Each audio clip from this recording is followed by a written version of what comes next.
Malankara Catholic ടിവിയുടെ കാറ്റക്കേസിസ് മതബോധനം എന്ന പരമ്പരയിലേക്ക് ഏവർക്കും സ്വാഗതം. കഴിഞ്ഞ ക്ലാസ്സുകളിൽ ക്രിസ്തീയ ധാർമ്മികതയ്ക്ക് ഒരാമുഖം, 10 കൽപ്പനകൾക്ക് ഒരാമുഖവും 1 മുതൽ 3 വരെയുള്ള കൽപ്പനകളുമാണ് നാം കണ്ടത്. ഈ എപ്പിസോഡിൽ നാം 4-ാമത്തെയും 5-ാമത്തെയും കൽപ്പനകളിലേക്ക് കടക്കുകയാണ്. പിതാവിൻ്റെയും പുത്രൻ്റെയും പരിശുദ്ധാത്മാവിൻ്റെയും തിരുനാമത്തിൽ ആമേൻ. 4-ാമത്തെ കൽപ്പന മാതാപിതാക്കളെ ബഹുമാനിക്കുക. വ്യവസ്ഥയോടുകൂടിയ 1-ാമത്തെ കൽപ്പനയാണിത്. 1 മുതൽ 3 വരെയുള്ള കൽപ്പനകൾ ദൈവത്തോടുള്ള നമ്മുടെ കടമയും ഉത്തരവാദിത്വവും ഒക്കെ സൂചിപ്പിക്കുന്ന അല്ലെങ്കിൽ നമ്മെ ബോധ്യപ്പെടുത്തുന്ന കൽപ്പനകളാണ്. 4-ാമത്തെ കൽപ്പന മാതാപിതാക്കളെ ബഹുമാനിക്കുക. മാതാപിതാക്കളെ ബഹുമാനിക്കുക എന്ന് പറയുമ്പോൾ കുടുംബത്തെക്കുറിച്ചുള്ളതാണ്. ദൈവവുമായിട്ട് നമുക്കുള്ള ബന്ധം നാം ആയിരിക്കുന്ന കുടുംബ പശ്ചാത്തലത്തിൽ പ്രതിഫലിക്കപ്പെടണം. അതെങ്ങനെയാണ് ദൈവവുമായിട്ടുള്ള നമ്മുടെ ബന്ധം നമ്മുടെ സാമൂഹിക ജീവിതത്തിൽ എപ്രകാരം പ്രതിഫലിക്കണം എന്ന് കാണിക്കുന്ന കൽപ്പനയാണിത്. അവിടെ കുടുംബത്തിൻ്റെ പ്രാധാന്യമാണ് ഏറ്റവും പ്രധാനം. ദൈവം കഴിഞ്ഞാൽ ഏറ്റവും പ്രധാന കാര്യമാണ് കുടുംബം എന്നർത്ഥം. കുടുംബവും കുടുംബജീവിതവും കുടുംബ ബന്ധങ്ങളും എല്ലാം ദൈവത്തിൻ്റെ പദ്ധതിയുടെ ഭാഗമാണ് കുടുംബജീവിതം എന്ന അടിസ്ഥാന ബോധ്യമാണ് കുട്ടികൾക്ക് ലഭിക്കേണ്ടത്. നമ്മുടെ മനസ്സിലുണ്ടായിരിക്കേണ്ടത് അതാണ്. മാതാപിതാക്കളെ ബഹുമാനിക്കുക എന്ന കൽപ്പനയുടെ അടിസ്ഥാനപരമായിട്ട് നിൽക്കുന്നത് ദൈവത്തിൻ്റെ പദ്ധതിയുടെ ഭാഗമാണ് കുടുംബജീവിതം എന്ന ഒരു വിശ്വാസമാണ്. ഉൽപ്പത്തി പുസ്തകത്തിൽ നാം കാണുന്നുണ്ട്, ദൈവം മനുഷ്യനെ സൃഷ്ടിച്ചു, സ്വന്തം ഛായയിലും സാദൃശ്യത്തിലും സ്ത്രീയും പുരുഷനുമായിട്ട് സൃഷ്ടിക്കുകയും സന്താനപുഷ്ടിയുള്ളവരായി പെരുകി നിറയുവിനെന്ന് അനുഗ്രഹിക്കുകയും ചെയ്യുന്നത് കാണുന്നുണ്ട്. അപ്പോൾ ദൈവസ്ഥാപിതമാണ് കുടുംബം, ദൈവത്തിൻ്റെ പദ്ധതിയുടെ ഭാഗമാണ്. കുടുംബ ജീവിതത്തെ നാം ബഹുമാനിക്കുകയും ദൈവം നമ്മെ ഏൽപ്പിച്ചിരിക്കുന്ന കുടുംബ ജീവിതം നാം സ്വീകരിക്കുകയും ചെയ്യുമ്പോൾ കുടുംബത്തോടുള്ള വിധേയത്വത്തിലൂടെ നാം പ്രകടമാക്കുന്നത് ദൈവത്തോടുള്ള വിധേയത്വമാണ്. ദൈവത്തിൻ്റെ പദ്ധതികളോടുള്ള ദൈവഹിതത്തോടുള്ള വിധേയത്വമാണ് ഈ കൽപ്പന പാലിക്കുമ്പോൾ നാം പ്രകടമാക്കുന്നത്. ഇപ്പോൾ കുടുംബജീവിതത്തിൽ പ്രകടമാകുന്നത് ദൈവീക പദ്ധതിയോടുള്ള മനുഷ്യൻ്റെ വിധേയത്വമാണ്. കുടുംബം എന്ന് പറയുന്നത് കേവലം ഒരു സാമൂഹിക സംവിധാനം അല്ല. കുടുംബം സമൂഹത്തിലാണ്, പക്ഷേ അത് ദൈവീകമാണ്. കുടുംബം നമ്മുടെ പഞ്ചായത്തുകളും കോർപ്പറേഷനുകളും ഒക്കെ മനുഷ്യൻ ഭരണ സൗകര്യത്തിന് വേണ്ടിയിട്ട് ആക്കി വെച്ചിരിക്കുന്ന പോലെ ഒരു സംവിധാനമല്ല കുടുംബം. അങ്ങനെ ആയിരുന്നെങ്കിൽ നമുക്ക് ഇഷ്ടമുള്ള രീതിയിൽ അതിന് വ്യതിയാനങ്ങൾ വരുത്താം. കാലോചിതമായിട്ട് സമൂഹത്തിൻ്റെ ആവശ്യമനുസരിച്ച് മനുഷ്യൻ മാറുന്നതനുസരിച്ച് ചിന്താഗതികൾ മാറുന്നതനുസരിച്ച് കുടുംബത്തിൻ്റെ ക്രമീകരണത്തിൽ നമുക്ക് മാറ്റങ്ങൾ വരുത്താം, അത് മാനുഷികമായിരുന്നെങ്കിൽ. പക്ഷെ ഇത് ദൈവിക പദ്ധതി ആയതുകൊണ്ട് നമുക്കങ്ങനെ സാമൂഹിക ക്രമത്തിൽ നാം മാറ്റങ്ങൾ വരുത്തുന്നത് പോലെ മാറ്റം വരുത്താനായിട്ട് സാധിക്കുകയില്ല കുടുംബ ക്രമീകരണത്തിൽ. അതാണ് പറഞ്ഞത്, ദൈവത്തോടുള്ള നമ്മുടെ വിധേയത്വത്തിൻ്റെ ദൈവിക പദ്ധതിയോടുള്ള സഹകരണത്തിൻ്റെ പ്രതിഫലനമാണ് കുടുംബ ക്രമീകരണത്തോടുള്ള. കുടുംബം സ്ത്രീയും പുരുഷനും മാതാപിതാക്കളും കുഞ്ഞുങ്ങളും ബന്ധുക്കളും ഒക്കെ ചേർന്ന് കുടുംബ സംവിധാനത്തോടുള്ള നമ്മുടെ മനോഭാവം ദൈവിക പദ്ധതികളുള്ള നമ്മുടെ മനോഭാവത്തിൻ്റെ പ്രതിഫലനമാണ്. മാതാപിതാക്കൾ അതുപോലെ ദൈവത്തിൻ്റെ പ്രതിനിധികളാണ്. കുടുംബ പശ്ചാത്തലത്തിൽ കുഞ്ഞുങ്ങളെ സംബന്ധിച്ച് ദൈവത്തിൻ്റെ പ്രതിനിധികളാണ് മാതാപിതാക്കൾ. അപ്പോൾ മാതാപിതാക്കൾ അത്രയും ദൈവത്തോട് ചേർന്നിരിക്കുന്നവരും ദൈവഹിതം അറിയുന്നവരും ദൈവഹിതം കുഞ്ഞുങ്ങൾക്ക് പകർന്നു കൊടുക്കാൻ കഴിവുള്ളവരും ആയിരിക്കണം. മാതാപിതാക്കളോടുള്ള ബഹുമാനം അല്ലെങ്കിൽ മാതാപിതാക്കളോടുള്ള വിധേയത്വം എന്ന് പറയുന്നത് ദൈവത്തോടുള്ള വിധേയത്വത്തിൻ്റെ പ്രകടനമാണ്. ദൈവത്തെ ഞാൻ സ്നേഹിക്കുന്നു, ദൈവഹിതത്തോട് ഞാൻ അനുസരണ ഉള്ളവളാണ് അല്ലെങ്കിൽ അനുസരണയുള്ളവനാണ് എന്ന് പറയുകയും എൻ്റെ മാതാപിതാക്കളെ അനുസരിക്കാതെയും ആദരിക്കാതെയും ഇരിക്കുകയും ചെയ്യുമ്പോൾ ഞാൻ ശരിയായ വഴിയിലല്ല. എനിക്ക് ദൈവത്തോടുള്ള പ്രതിബദ്ധത, സ്നേഹവും അനുസരണയും ബഹുമാനവും ഒക്കെ പ്രകടമാകേണ്ടത് മാതാപിതാക്കളോടുള്ള ബന്ധത്തിലാണ് എന്നർത്ഥം. ദൈവഹിതം കുഞ്ഞുങ്ങൾ അറിയേണ്ടത് മാതാപിതാക്കളിലൂടെയാണ്. അത്രമാത്രം മാതാപിതാക്കൾ ദൈവത്തോട് ചേർന്ന് നിന്നുകൊണ്ട് കുഞ്ഞുങ്ങൾക്ക് വേണ്ടിയുള്ള ദൈവഹിതം വിവേചിച്ചറിഞ്ഞ് അവരെ ആ വഴിയിൽ നയിക്കാൻ സാധിക്കുന്നവരായിരിക്കണം. ദൈവവുമായിട്ടുള്ള ബന്ധത്തിൽ മാതാപിതാക്കൾ അടിയുറച്ചവരായിരിക്കണം. എന്നാലേ ദൈവത്തിൻ്റെ ഹിതം മനസ്സിലാക്കാനും ദൈവത്തിൻ്റെ ഇഷ്ടം എന്താണെന്ന് കുഞ്ഞുങ്ങൾക്ക് പകർന്നു കൊടുക്കാനും ദൈവത്തിൻ്റെ മാർഗത്തിലൂടെ കുഞ്ഞുങ്ങളെ നയിക്കാനും സാധിക്കുകയുള്ളൂ. കുഞ്ഞുങ്ങളെ സംബന്ധിച്ച് ഈ ദൈവഹിതത്തോട്, മാതാപിതാക്കളിലൂടെ പ്രകടമാകുന്ന ദൈവഹിതത്തോട് അവർ വിധേയത്വം ഉള്ളവരായിരിക്കണം, അനുസരണയുള്ളവരായിരിക്കണം. പരിശുദ്ധ ത്രിത്വത്തിന്റെ തുല്യതയും സ്നേഹവും കൂട്ടായ്മയും കുടുംബത്തിൽ പ്രതിഫലിക്കണം. പരിശുദ്ധ ത്രിത്വമാണ് കുടുംബത്തിന്റെ മാതൃക. അപ്പോൾ അവിടെ 3 വ്യക്തികളുണ്ടെങ്കിലും തുല്യതയുണ്ട്. പിതാവും പുത്രനും പരിശുദ്ധാത്മാവും ഒരാളേക്കാൾ വലുതോ മറ്റൊരാൾ ചെറുതോ ഒന്നുമല്ല. അവർ ഈക്വലാണ്, എല്ലാവരും തുല്യരാണ്. ആ തുല്യത അത് നമ്മൾ എത്ര ധ്യാനിച്ച് മനസ്സിലാക്കേണ്ട ഒരു കാര്യമാണ്. പരിശുദ്ധ ത്രിത്വത്തിലുള്ള തുല്യത. സ്നേഹം, ആഴമായ സ്നേഹമുണ്ട് പരിശുദ്ധ ത്രിത്വത്തിൽ. പിതാവും പുത്രനും പരിശുദ്ധാത്മാവും ഗാഢമായി പരസ്പരം സ്നേഹിക്കുന്നു. കുടുംബത്തിലും ആ സ്നേഹം പ്രതിഫലിപ്പിക്കപ്പെടണം. കൂട്ടായ്മയുണ്ട്. പിതാവും പുത്രനും പരിശുദ്ധാത്മാവും തമ്മിൽ ഒരു കൂട്ടായ്മയുണ്ട്. പിതാവുള്ളിടത്ത് പുത്രനും പരിശുദ്ധാത്മാവും ഉണ്ട്, പുത്രനുള്ളിടത്ത് പിതാവും പരിശുദ്ധാത്മാവും ഉണ്ട്, പരിശുദ്ധാത്മാവുള്ളിടത്ത് പിതാവും പുത്രനും ഉണ്ട്. ഒരുമിച്ചാണ് കുടുംബത്തിൽ. അപ്പോൾ ഈ കൂട്ടായ്മ പ്രതിഫലിക്കപ്പെടണം. പരിശുദ്ധ ത്രിത്വത്തിന്റെ തുല്യത, സ്ത്രീയും പുരുഷനും തമ്മിലുള്ള തുല്യത എന്ന് പറയുമ്പോൾ ഈ പരിശുദ്ധ ത്രിത്വത്തിലുള്ള വ്യക്തികൾ തമ്മിലുള്ള തുല്യതയുടെ അടിസ്ഥാനത്തിലാണ്. അല്ലാതെ സ്ത്രീ സമത്വം എന്ന് പറയുമ്പോൾ സാമൂഹികമായ പശ്ചാത്തലത്തിൽ നാം മനസ്സിലാക്കുന്നതിനേക്കാൾ ഏറെ അതിനർത്ഥമുണ്ട്. ഏത് വ്യക്തിയായാലും, സ്ത്രീ ആയാലും പുരുഷനായാലും ഒരുപോലെയാണ്. പരിശുദ്ധ ത്രിത്വത്തിലുള്ള തുല്യതയുടെ ഒരു ആവിഷ്കരണമാണ് നമ്മുടെ കുടുംബത്തിൽ നിലനിൽക്കേണ്ട തുല്യത. അതുപോലെ സ്നേഹവും കൂട്ടായ്മയും. മാതാപിതാക്കൾ ദൈവത്തിൻ്റെ സൃഷ്ടികർമ്മത്തിൽ പങ്കുചേരുന്നവരാണ്.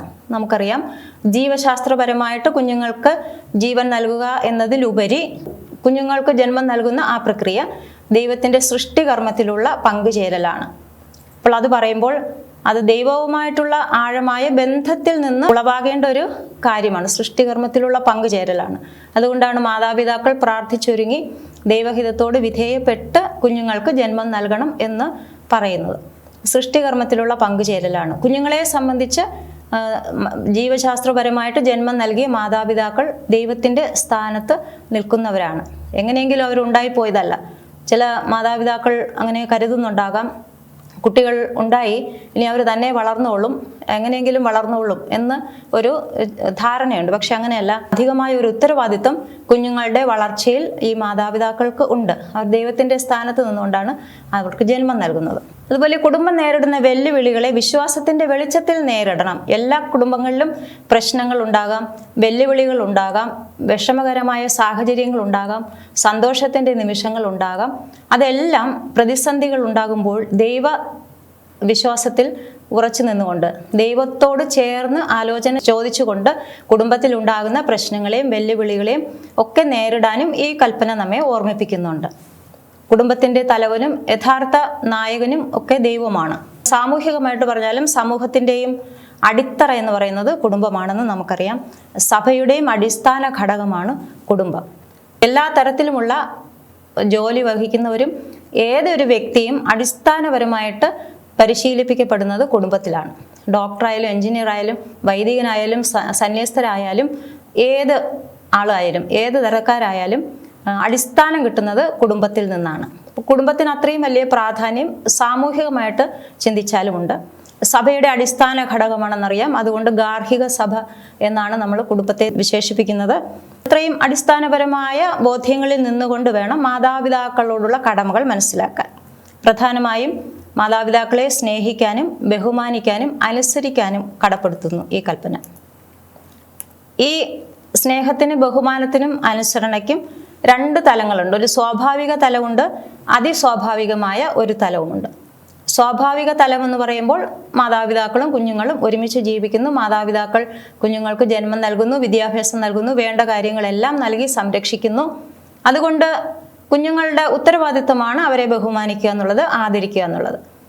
അങ്ങനെ സ്വാഭാവികമായിട്ട് ചിന്തിച്ചാൽ ചിലപ്പോൾ നമുക്ക് ഈ ഉത്തരവാദിത്തത്തിൽ വീഴ്ച വരുത്തുന്ന മാതാപിതാക്കളിൽ നിന്ന് കുട്ടികൾ അകന്നു പോകാനും അവരെ സ്നേഹിക്കാതിരിക്കാനും അവരോട് ബഹുമാനം ഇല്ലാതിരിക്കാനും അനുസരണ കാണിക്കാതിരിക്കാനും ഒക്കെയുള്ള സാധ്യതയുണ്ട്. അത് സ്വാഭാവികമാണ് എന്ന് നമുക്ക് പറയാം.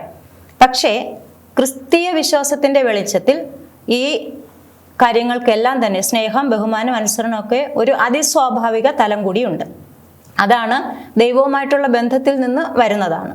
അതുകൊണ്ട് നമുക്ക് സ്വാഭാവികമായിട്ടുള്ള പ്രശ്നങ്ങളെ സ്വാഭാവികമായ രീതി കൊണ്ട് സ്വാഭാവികമായ ശൈലിയിൽ നാം സ്വീകരിക്കുകയോ അതിനോട് പ്രത്യുത്തരിക്കുകയോ ചെയ്യാൻ പാടില്ല. ക്രിസ്തീയ വിശ്വാസത്തിൽ സ്വാഭാവിക തലം മാത്രമല്ല കുടുംബ ബന്ധങ്ങൾക്കുള്ളത്, കുടുംബത്തിലെ പ്രശ്നങ്ങൾക്കുള്ളത് അതിസ്വാഭാവികമായ ഒരു തലം കൂടിയുണ്ട്. അത് ആഴമായി മനസ്സിലാക്കിയാൽ മാത്രമേ കുടുംബത്തിൽ നേരിടുന്ന വെല്ലുവിളികളെയൊക്കെ വിശ്വാസത്തിന്റെ വെളിച്ചത്തിൽ നേരിട്ട് കൊണ്ട് നമുക്ക് മുന്നോട്ട് പോകാൻ സാധിക്കുകയുള്ളൂ. സ്വാഭാവികമായിട്ട് നമുക്ക് സ്നേഹിക്കാനും ബഹുമാനിക്കാനും അനുസരിക്കാനും തോന്നാത്ത സാഹചര്യങ്ങളിലും മാതാപിതാക്കളെ ബഹുമാനിക്കാനും സ്നേഹിക്കാനും അവരോട് വിധേയത്വം പ്രകടിപ്പിക്കാനും നമുക്കൊരു പ്രേരണ കിട്ടുന്നതും ഈ അതിസ്വാഭാവിക തലത്തിൽ നിന്നാണ്. അതിസ്വാഭാവികമായ ഒരു വീക്ഷണം ഉണ്ടെങ്കിൽ കുടുംബ ബന്ധത്തിൽ നമുക്ക് ഈ കൽപ്പന ദൈവഹിതപ്രകാരം പാലിക്കുവാനായിട്ട് സാധിക്കുകയുള്ളൂ. അതുപോലെ മക്കളോടും മാതാപിതാക്കൾക്ക് കടമകളുണ്ട്. അവർക്ക് വിദ്യാഭ്യാസം നൽകാനുള്ള കർത്തവ്യമുണ്ട്. ജീവിത രൂപീകരണം നൽകാനും വിശ്വാസ പരിശീലനം നൽകാനും ഉള്ള കടമ ഈ മാതാപിതാക്കൾക്കും ഉണ്ട്. ഈ കൽപ്പന കടപ്പെടുത്തുന്ന മറ്റ് കടമകളുണ്ട്. അത് രാഷ്ട്രീയ അധികാരികളെ ബഹുമാനിക്കുക, സ്നേഹിക്കുക, അനുസരിക്കുക. അപ്പോൾ ഏത് സംവിധാനത്തോടുമുള്ള അനുസരണം, ഏത് സാമൂഹികമായിട്ടുള്ള സംവിധാനങ്ങളോടും ദൈവിക സംവിധാനങ്ങളോടും ഉള്ള അനുസരണവും വിധേയത്വവും ഈ കൽപ്പന നമ്മളെ കടപ്പെടുത്തുന്നു. ഈ കൽപ്പന നമ്മിൽ നിന്ന് ആവശ്യപ്പെടുന്നുണ്ട്. അതിൽ രാഷ്ട്രീയ അധികാരികൾ ഉൾപ്പെടും, അധ്യാപകരും മുതിർന്ന വ്യക്തികളും ഉൾപ്പെടും, നമ്മുടെ ബന്ധുക്കളും ആരായിക്കോട്ടെ എല്ലാവരെയും, എല്ലാ മനുഷ്യരെയും ബഹുമാനിക്കാനും സ്നേഹിക്കാനും ഉള്ള കടമ ഓർമ്മിപ്പിക്കുന്നതാണ് ഈ കൽപ്പന. രാഷ്ട്രീയ അധികാരികളോടും രാഷ്ട്രീയ സംവിധാനത്തോടുള്ള നമ്മുടെ വിധേയത്വത്തിന്റെ ഭാഗമാണ് നമ്മുടെ സമ്മതിദാനായ അവകാശം നാം ശരിയായിട്ട് വിനിയോഗിക്കുക എന്നുള്ളത്. വോട്ടവകാശം ശരിയായിട്ട് വിനിയോഗിക്കുക എന്നുള്ള കർത്തവ്യം ഈ കൽപ്പന നമ്മെ ഓർമ്മിപ്പിക്കുന്നുണ്ട്. ഈ കൽപ്പനയ്ക്ക് എതിരായ ചില പ്രവൃത്തികളാണ് മാതാപിതാക്കളെ ആയാലും മുതിർന്നവരെ ആയാലും സഭാധികാരികളെ ആയാലും രാഷ്ട്രീയ അധികാരികളെ ആയാലും സ്നേഹിക്കാതിരിക്കുക, അല്ലെങ്കിൽ അവരുടെ ഇഷ്ടമാകാതിരിക്കുക. അത് നേരത്തെ പറഞ്ഞ പോലെ സ്വാഭാവികമായിട്ടുള്ള തലത്തിൽ നിന്ന് ചിന്തിക്കുമ്പോൾ അവരോട് നമുക്ക് സ്നേഹം തോന്നുന്നില്ല, ഇഷ്ടപ്പെടാൻ സാധിക്കുന്നില്ല, അങ്ങനത്തെ അവസ്ഥ. അപ്പോൾ സ്നേഹക്കുറവൊക്കെ ഉണ്ടാകും. ഈർഷ്യ തോന്നുക, ചില മാതാപിതാക്കളോട് കുട്ടികൾക്ക് ദേഷ്യമാണ്, വെറുപ്പാണ് എന്നൊക്കെ പറയാറുണ്ട്.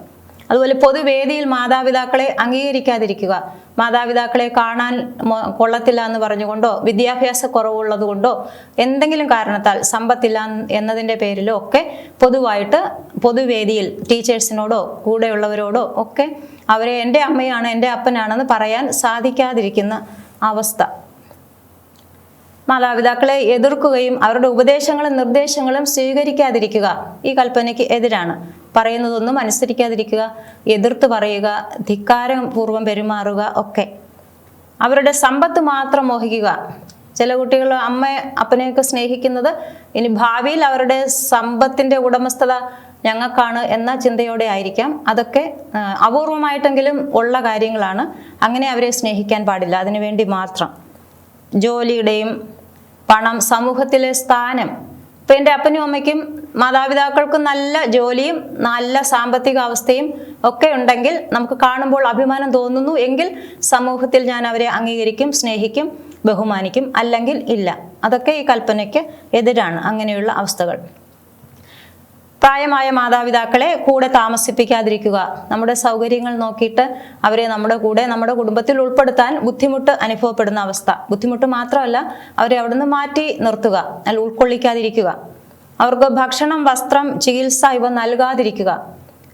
ആവശ്യത്തിനുള്ള ഭക്ഷണവും മരുന്നും ഒക്കെ അവർക്ക് അവകാശപ്പെട്ടതാണ്. മരുന്നും ചില ആളുകൾ എല്ലാം കൊടുക്കുന്നുണ്ട്, മരുന്ന് കൊടുക്കുന്നുണ്ട്, ചികിത്സയ്ക്കുള്ള പണം കൊടുക്കും. പക്ഷേ അവരുടെ സാന്നിധ്യവും സാമീപ്യവും സ്നേഹവും ഒക്കെ അവർക്ക് നിഷേധിക്കും. ഇപ്പം മാതാപിതാക്കൾക്ക് ചികിത്സ കൊടുക്കണം, ഭക്ഷണം, മരുന്ന്, വസ്ത്രം എല്ലാം വേണം. അതിൻ്റെ ഒപ്പം അതിനേക്കാൾ ഉപരി ഏറ്റവും പ്രധാനപ്പെട്ടത് അവരെ നാം സ്നേഹിക്കുന്നുണ്ട്, കൂടെ നിർത്തുന്നുണ്ട്, അവരെ നമ്മുടെ കുടുംബത്തിൽ ഉൾപ്പെടുത്തുന്നുണ്ട് എന്നുള്ള അവരുടെ ബോധ്യമാണ്. അങ്ങനെ ഒരു ബോധ്യം അവർക്ക് കിട്ടേണ്ടത് ഏറ്റവും അത്യാവശ്യമായിട്ടുള്ള ഒരു കാര്യമാണ്. മാതാപിതാക്കളുടെ സമ്പത്ത് തട്ടിയെടുക്കുക, അവരെ ശപിക്കുക, ഇതൊക്കെ ഈ കൽപ്പനയ്ക്ക് എതിരായിട്ടുള്ള പ്രവൃത്തികളാണ്. അതുപോലെ അധികാരത്തെ സംബന്ധിച്ച് അധികാരവും മറ്റ് സമൂഹത്തിൽ നിലനിൽക്കുന്ന ദൈവിക പദ്ധതിയോട് ചേർന്ന് നിലനിൽക്കുന്ന സംവിധാനങ്ങളോടുള്ള അനുസരണ ഇതിൽ ഉൾപ്പെടുന്നതാണ്. ഈ കൽപ്പന നമ്മിൽ നിന്ന് ആവശ്യപ്പെടുന്നു. അധികാരത്തെ മാനിക്കാതിരിക്കുന്നത് അപ്പോൾ ഈ കൽപ്പനയ്ക്ക് എതിരാണ്. ഓഫീസിലായാലും സ്കൂളുകളിലായാലും നാം എവിടെ ജോലി ചെയ്യുന്നു അവിടുത്തെ ഉള്ള സംവിധാനങ്ങൾ, നാം ആയിരിക്കുന്ന സ്ഥലത്ത് സാമൂഹികമായിട്ടുള്ള സംവിധാനങ്ങളുണ്ട്. അതെല്ലാം ദൈവിക സംവിധാനത്തിൻ്റെ ഭാഗമായി കണ്ട് മാനിക്കണം. അതാണ് കൽപ്പന ആവശ്യപ്പെടുന്ന കാര്യം. അപ്പോൾ അധികാരത്തെ മാനിക്കാതിരിക്കുന്നത് 4-ാമത്തെ കൽപ്പനയ്ക്കെതിരാണ്. മുതിർന്നവരെ ബഹുമാനിക്കാതിരിക്കുക, അവരെ സഹായിക്കാതിരിക്കുക, അവരെ വെറുക്കുക, വിമർശിച്ചും കുറ്റപ്പെടുത്തിയും ഒക്കെ സംസാരിക്കുക. അധികാരികളെ, രാഷ്ട്രീയ അധികാരികളെ ആയാലും സഭാധികാരികളെയും വിമർശിച്ചും കുറ്റപ്പെടുത്തിയും സംസാരിക്കുന്നത് ഈ കൽപ്പനയ്ക്കെതിരാണ്. അപവാദം പറയുന്നതും കുറ്റാരോപണം നടത്തുന്നതും ഒക്കെ 4-ാമത്തെ കൽപ്പനയ്ക്ക് എതിരായിട്ടുള്ള കാര്യങ്ങളാണ്. ഇനി 5-ാമത്തെ കൽപ്പനയിലേക്ക് കടക്കാം. 5-ാമത്തെ കൽപ്പന കൊല്ലരുത്. 5-ാമത്തെ കൽപ്പനയുടെ അടിസ്ഥാനം എന്ന് പറയുന്നത് ജീവന്റെ മൂല്യമാണ്. ജീവന്റെ മൂല്യം, മനുഷ്യ ജീവന്റെ മൂല്യം, എല്ലാ തരം ജീവന്റെയും മൂല്യം, വില, ജീവൻ വിലയുള്ളതാണ്. അപ്പോൾ മനുഷ്യ ജീവനെ അല്ലെങ്കിൽ എല്ലാ ജീവനെയും ദൈവവുമായിട്ടുള്ള ബന്ധത്തിലാണ് നാം കാണേണ്ടത്. 4-ാമത്തെ കൽപ്പനയിൽ കുടുംബത്തെ ദൈവവുമായി ബന്ധപ്പെടുത്തി കണ്ടതുപോലെ തന്നെ മനുഷ്യ ജീവനെ, എല്ലാ തരം ജീവനെയും ദൈവവുമായിട്ടുള്ള ബന്ധത്തിന്റെ വെളിച്ചത്തിൽ കാണാൻ ഈ 5-ാമത്തെ കൽപ്പന നമ്മോട് ആവശ്യപ്പെടുന്നു. പ്രധാനപ്പെട്ട ഉത്തരവാദിത്തങ്ങൾ 2ആണ്. ജീവൻ സംരക്ഷിക്കുക. ഏത് ജീവനായാലും, ജീവന്റെ ഏത് രൂപത്തിലായാലും അതിനെ സംരക്ഷിക്കുക എന്ന കടമയുണ്ട് നമുക്ക്. അതുപോലെ ജീവൻ നിലനിൽക്കാൻ ആവശ്യമായ സാഹചര്യങ്ങൾ സംരക്ഷിക്കുക. അതുകൊണ്ടാണ് പരിസ്ഥിതിയുമായിട്ട് ബന്ധപ്പെട്ട പ്രശ്നങ്ങളെല്ലാം അവിടെ ഉൾക്കൊള്ളുന്നുണ്ട്. നാം ആയിരിക്കുന്ന ഭൂമിയെ സംരക്ഷിക്കുക, ഭൂമിയിലെ വിഭവങ്ങൾ സംരക്ഷിക്കുക, അടുത്ത തലമുറയെ കൂടി ഓർത്തുകൊണ്ട് ഈ ഭൂമിയിലെ വിഭവങ്ങൾ നാം ഉപയോഗിക്കുക എന്നുള്ള കാര്യങ്ങളെല്ലാം അതിൽ ഉൾപ്പെടുന്നുണ്ട്. ജീവനെതിരെയുള്ള തിന്മകളെന്ന് പറയുന്നത് കൊലപാതകം, ആത്മഹത്യ, ഭ്രൂണഹത്യ അല്ലെങ്കിൽ ഗർഭഛിദ്രം, ദയാവധം അല്ലെങ്കിൽ കാരുണ്യവധം, ഇത്രയാണ് പ്രധാനമായും ഈ ജീവനെതിരെയുള്ള തിന്മകൾ. അപ്പോൾ മനുഷ്യ ജീവന്റെ ഉത്ഭവത്തെക്കുറിച്ച് ചില കാര്യങ്ങൾ മനസ്സിലാക്കുമ്പോഴാണ് നമുക്ക് ഈ കൽപ്പനയുടെ അർത്ഥം കൂടുതൽ മനസ്സിലാക്കാനായിട്ട് സാധിക്കുന്നത്. സ്ത്രീ ശരീരത്തിലെ ഗർഭപാത്രമാണിത്. ഇവിടെയാണ് ഓരോ മാസവും അണ്ഡം എന്ന് പറയുന്ന അല്ലെങ്കിൽ എഗ്ഗ് ഉൽപ്പാദിപ്പിക്കപ്പെടുന്നത്. ഇതാണ് ജീവന്റെ അടിസ്ഥാനമായിട്ട് സ്ത്രീയുടെ ശരീരത്തിൽ ഉൽപ്പാദിപ്പിക്കപ്പെടുന്ന കാര്യം. അത് ഈ അണ്ഡം ഇവിടെ നിന്നിങ്ങനെ ഫലോപ്യൻ ട്യൂബ് എന്നറിയപ്പെടുന്ന ഈ ട്യൂബിലൂടെ മുന്നോട്ട് ഇവിടെ വരും. അപ്പോൾ സ്ത്രീ പുരുഷ ബന്ധം നടന്നു കഴിയുമ്പോൾ പുരുഷ ശരീരത്തിലെ ബീജം ഈ വഴി ഇങ്ങോട്ട് വന്ന് ഈ ഫലോപ്യൻ ട്യൂബിൽ വെച്ച് ഈ അണ്ഡവും ബീജവും തമ്മിൽ യോജിക്കും. അപ്പോൾ പുരുഷ ശരീരത്തിലെ ബീജവും സ്ത്രീ ശരീരത്തിലെ അണ്ഡവും തമ്മിലാണ് സംയോജിക്കുന്നത്. അവിടെ ബീജത്തിന് ഈ ക്രോമസോം എന്ന് പറയുന്ന അടിസ്ഥാന ഘടകം, ജീവന്റെ ഒരാളിൻ്റെ വ്യക്തിത്വത്തിൻ്റെ അല്ലെങ്കിൽ ഒരാളിൻ്റെ ജീവശാസ്ത്രപരമായ എല്ലാ വിവരങ്ങളും അടങ്ങിയിരിക്കുന്ന അടിസ്ഥാന യൂണിറ്റുകളായിട്ടുള്ള ക്രോമസോം, ഒരു പുരുഷന്റെ ബീജത്തിൽ 23 ക്രോമസോം ഉണ്ട്. ഈ സ്ത്രീയുടെ ശരീരത്തിൽ നിന്ന് വരുന്ന അണ്ഡത്തിൽ 23 ക്രോമസോം ഉണ്ട്. അപ്പോൾ ഒരു സ്ത്രീയെ സ്ത്രീയാക്കുന്ന എല്ലാം ഉൾപ്പെട്ടിരിക്കുന്നു. ഒരു പുരുഷനെ പുരുഷനാക്കുന്ന അയാളുടെ വ്യക്തിത്വത്തിന്റെ എല്ലാ ഘടകങ്ങളും ഈ ക്രോമസോമുകളിൽ അടങ്ങിയിരിക്കുന്നുണ്ട്. അപ്പോൾ ഇത് 23 ചേർന്ന് 46 ക്രോമസോമുള്ള ഒരു സൈഗോട്ട്, ഒരു ഭ്രൂണമാണ് മനുഷ്യന്റെ ജീവന്റെ ആദ്യഘട്ടത്തിൽ ഉണ്ടാകുന്നത്. ഒരു കോശമേ അന്നേരം ഉള്ളൂ. അപ്പോൾ ആ കോശം ഉണ്ടായിരിക്കുന്നത് ബീജവും അണ്ഡവും തുല്യമായിട്ടാണ് അവിടെ ക്രോമസോം ഷെയർ ചെയ്യുന്നത്. 23 ക്രോമസോമും 23 രണ്ടും കൂടെ ചേർന്നാണ് 46 ക്രോമസോം അല്ലെങ്കിൽ 23 പെയറുകളാകുന്നത്. അപ്പോൾ ഇവിടെ സ്ത്രീക്കും പുരുഷനും തുല്യ പങ്കാണ്. ഒരു കുഞ്ഞിൻ്റെ ജനനത്തിൽ ഒരു സ്ത്രീക്കും ഒരു പുരുഷനും ഷെയർ തുല്യമാണ്. എൻ്റെ കുട്ടി നിൻ്റെ കുട്ടി എന്ന് പറയാൻ പറ്റത്തില്ല, അത് നമ്മുടെ കുട്ടി എന്ന് പറഞ്ഞ് അംഗീകരിക്കാനേ പറ്റത്തുള്ളൂ. അപ്പോൾ അങ്ങനെ അണ്ഡവും ബീജവും തമ്മിൽ ചേർന്ന് ഒത്തിരി ബീജങ്ങൾ വരുന്നു. അതിൽ ഒരു എണ്ണം മാത്രമാണ് അണ്ഡവുമായിട്ട് യോജിക്കുന്നത്. ഒരു കോശമുള്ള ഒറ്റ സൈഗോട്ട് എന്ന് പറയുന്ന ഒരു കോശം ഉണ്ടാകുന്നു. അതിൽ നിന്ന് അത് 2ആയിട്ട് വിഭജിക്കുന്നു. പിന്നെ അത് 4ആയിട്ട് മാറും. പിന്നെ അതിങ്ങനെ ഇരട്ടിയാകും. 4, 8, 16 അങ്ങനെ ഏറി വരുന്നു. അതിനുശേഷം നെർവ് സിസ്റ്റംസ് പതുക്കെ രൂപപ്പെടുന്നു. അവയവങ്ങളെല്ലാം ചെറിയ മുകുളങ്ങൾ പോലെ ഉണ്ടാകുന്നു. അങ്ങനെ ക്രമേണ ജന്മം എടുക്കുന്നു. അപ്പോൾ ഗർഭപാത്രത്തിൽ വെച്ച് ഈ സ്റ്റേജുകളിലൂടെ ഒക്കെ കടന്നു പോകുന്നുണ്ട്. ദിവസങ്ങൾ കൊണ്ട് തന്നെ കുഞ്ഞിൻ്റെ ഏകദേശം അവയവങ്ങളൊക്കെ രൂപപ്പെട്ടു വരും. ഹാർട്ട് ഉണ്ടാകാൻ തുടങ്ങുന്നു, കൈകാലുകൾ ഇങ്ങനെ ചെറിയ മുകുളങ്ങൾ പോലെ വരുന്നു, തലച്ചോറ് രൂപപ്പെടുന്നു. പിന്നെ അത് പതിയെ പതിയെ വളർന്ന് വളർന്ന് പൂർണ്ണ വളർച്ചയെത്തുന്നു, കുട്ടി പുറത്തു വരുന്നു, ജനിക്കുന്നു. അപ്പോൾ ജനിച്ചു കഴിഞ്ഞ ശേഷം നമുക്കറിയാം അതിങ്ങനെ വളരുകയാണ്. കുട്ടിക്കാലമാകുന്നു, കൗമാരപ്രായം, യൗവനം, മധ്യവയസ്കത പ്രായമാകുന്നു, മരിക്കുന്നു. അങ്ങനെയാണ് ഒരു മനുഷ്യൻ്റെ ജീവിത ചക്രം. 5ാമത്തെ കൽപ്പന നമ്മോട് ആവശ്യപ്പെടുന്നത് കൊല്ലരുത് എന്നാണ്. ഈ മനുഷ്യജീവൻ്റെ ഈ ഘട്ടങ്ങളിലെല്ലാം തന്നെ മനുഷ്യജീവൻ ബഹുമാനിക്കപ്പെടണം, സംരക്ഷിക്കപ്പെടണം, ആദരിക്കപ്പെടണം എന്നതാണ് കൽപ്പന കൊണ്ട് അർത്ഥമാക്കുന്നത്. തുടക്കം മുതൽ തന്നെ മനുഷ്യ വ്യക്തിയായിട്ട് കാണുകയും ആദരിക്കുകയും വേണം എന്ന് പറയുമ്പോൾ കൽപ്പനയുടെ അർത്ഥം നമുക്ക് മനസ്സിലാക്കാവുന്നതാണ്. ഈ ഓരോ ഘട്ടത്തിലും മനുഷ്യൻ്റെ ഒരു ജീവിതത്തിൻ്റെ തന്നെ തുടർച്ചയാണ് എന്ന് നമുക്ക് കാണാൻ സാധിക്കും. തുടക്കം മുതൽ ക്രിസ്തീയ വിശ്വാസം അനുസരിച്ചാകട്ടെ മനുഷ്യൻ്റെ ഈ ഭൂമിയിലെ ജീവിതം നിത്യജീവിതത്തിൻ്റെ ഒരു ഘട്ടം മാത്രമാണ്. ദൈവത്തിൻ്റെ പദ്ധതിയിൽ മനുഷ്യൻ ഉരുവാകുന്നു. ഭൂമിയിൽ അണ്ടവും ബീജവും സംയോജിച്ച് ഏകകോശമായി ആരംഭിക്കുന്നു. തുടർന്ന് വളർന്ന് വളർന്ന് വികസിച്ച് വളർന്ന് അത് ഒരു പൂർണ്ണ വ്യക്തിയായി മരണം സംഭവിക്കുന്നു. മരണത്തോടുകൂടി ജീവിതം അവസാനിക്കുന്നില്ല, അത് നിത്യതയിലേക്ക് തുടരുന്നു. അപ്പോൾ കൊല്ലരുത് എന്ന് പറയുമ്പോൾ ജീവൻ്റെ ഈ ഒരു ഘട്ടത്തിലും അതിനെ നശിപ്പിക്കരുത്, ഉപദ്രവിക്കരുത്, വസ്തുവിനെ പോലെ കരുതരുത് എന്നാണ് അർത്ഥമാക്കുന്നത്. പ്രത്യേകിച്ച് ഈ കൽപ്പനയിൽ ഉൾപ്പെടുന്ന കാര്യങ്ങൾ ഈ ജീവൻ്റെ ആദ്യ ഘട്ടങ്ങളിലാണെങ്കിൽ ഭ്രൂണഹത്യ ഉൾപ്പെടുന്നു. പിന്നീട് കൊലപാതകം, അതുപോലെ ജീവൻ്റെ അവസാന നിമിഷങ്ങളിൽ മനുഷ്യജീവൻ നശിപ്പിക്കുന്നതിന് ദയാവധം ഒക്കെ കാരണമാകുന്നു. നമുക്കത് തുടർന്ന് കാണാൻ സാധിക്കും. അതുപോലെ ഈ ഭ്രൂണത്തെ ആദ്യഘട്ടങ്ങളിൽ പരീക്ഷണത്തിനായിട്ട് ഉപയോഗിക്കാം. ഈ ഭ്രൂണത്തിൻ്റെ പല കോശങ്ങൾ, ഓരോ കോശവും ഓരോ അവയവവുമായിട്ട് രൂപീകരിക്കപ്പെടാനുള്ള സാധ്യതയുണ്ട്. മാത്രമല്ല ഈ എംബ്രിയോ അല്ലെങ്കിൽ ഈ ഭ്രൂണം ലാബിൽ ഉണ്ടാക്കിയിട്ട് അതിനെ നിരീക്ഷിച്ചാൽ മനുഷ്യൻ്റെ പരിണാമത്തിൻ്റെ ഓരോ ഘട്ടം മനസ്സിലാക്കാൻ സാധിക്കും. കൂടുതൽ കാര്യങ്ങൾ നമുക്ക് പഠിക്കാനായിട്ട് സാധിക്കും. എന്നതുകൊണ്ടൊക്കെ മനുഷ്യൻ്റെ ഭ്രൂണം ലാബിൽ ഉണ്ടാക്കിയ ശേഷം പഠന വിധേയമാക്കാനുള്ള സാധ്യതകളുണ്ട്. അപ്പോഴൊക്കെ ഈ ഭ്രൂണം അവിടെ സ്റ്റോപ്പ് ചെയ്യപ്പെടുകയാണ്. ആ ഭ്രൂണം ആ അവസ്ഥയിൽ എടുത്തു കളയുന്നു, അതിൻ്റെ വളർച്ച അവിടെ അവസാനിക്കുകയാണ്, അത് പരീക്ഷണ വിധേയമാവുകയാണ്. അതുകൊണ്ട് കൊല്ലരുത് എന്ന കൽപ്പനയിൽ ഈ കാര്യങ്ങൾ എല്ലാം തന്നെ ഉൾപ്പെട്ടിരിക്കുന്നു എന്ന് നമുക്ക് കാണാവുന്നതാണ്. അപ്പോൾ മനുഷ്യ ജീവനെക്കുറിച്ചുള്ള ഈ ഒരു ചിത്രം മനസ്സിൽ നമ്മൾ സൂക്ഷിക്കുന്നു. അത് കഴിഞ്ഞ് അടുത്ത 5ാമത്തെ കൽപ്പന വിലക്കുന്ന കാര്യങ്ങളിലേക്ക് കടക്കുകയാണ്. 5ാമത്തെ കൽപ്പനയുടെ ലംഘനം എപ്പോഴൊക്കെയാണ് സംഭവിക്കുന്നത്? 1ാമത്തെ കാര്യം കൊലപാതകമാണ് ജീവന് എതിരെയുള്ള 1ാമത്തെ തിന്മ. ജീവന്റെ നാഥൻ ദൈവമാണ് എന്നതാണ് അടിസ്ഥാന കാര്യം ഇവിടെ നാം ഓർക്കേണ്ടത്. ജീവന്റെ നാഥൻ, ജീവന്റെ മേൽ ഉടമസ്ഥാവകാശം ദൈവത്തിന് മാത്രമാണ്. അതുകൊണ്ടാണ് കൊലപാതകം പാപമായിരിക്കും, കൊലപാതകം തെറ്റാണെന്ന് പറയുന്നത്. കൊല്ലുന്നത് ജീവിപ്പിക്കുന്നതും ഞാനാണ്. നിയമാവർത്തനം 32:39.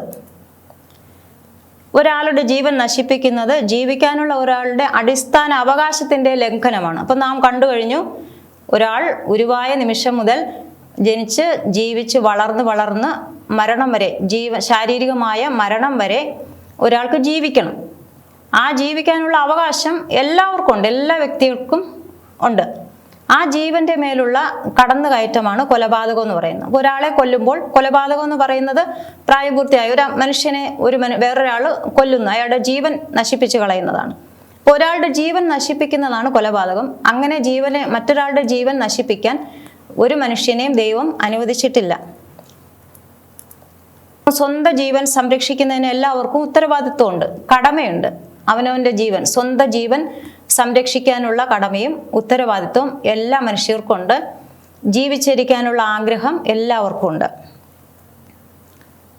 അതുപോലെ ഒരാളുടെ സംരക്ഷണയിൽ ആരുടെയെങ്കിലും ഉത്തരവാദിത്തത്തിൽ ഏൽപ്പിച്ചിരിക്കുന്ന ആളുകളുടെ ജീവന് സംരക്ഷണം നൽകാനും നമുക്ക് കടമയുണ്ട്.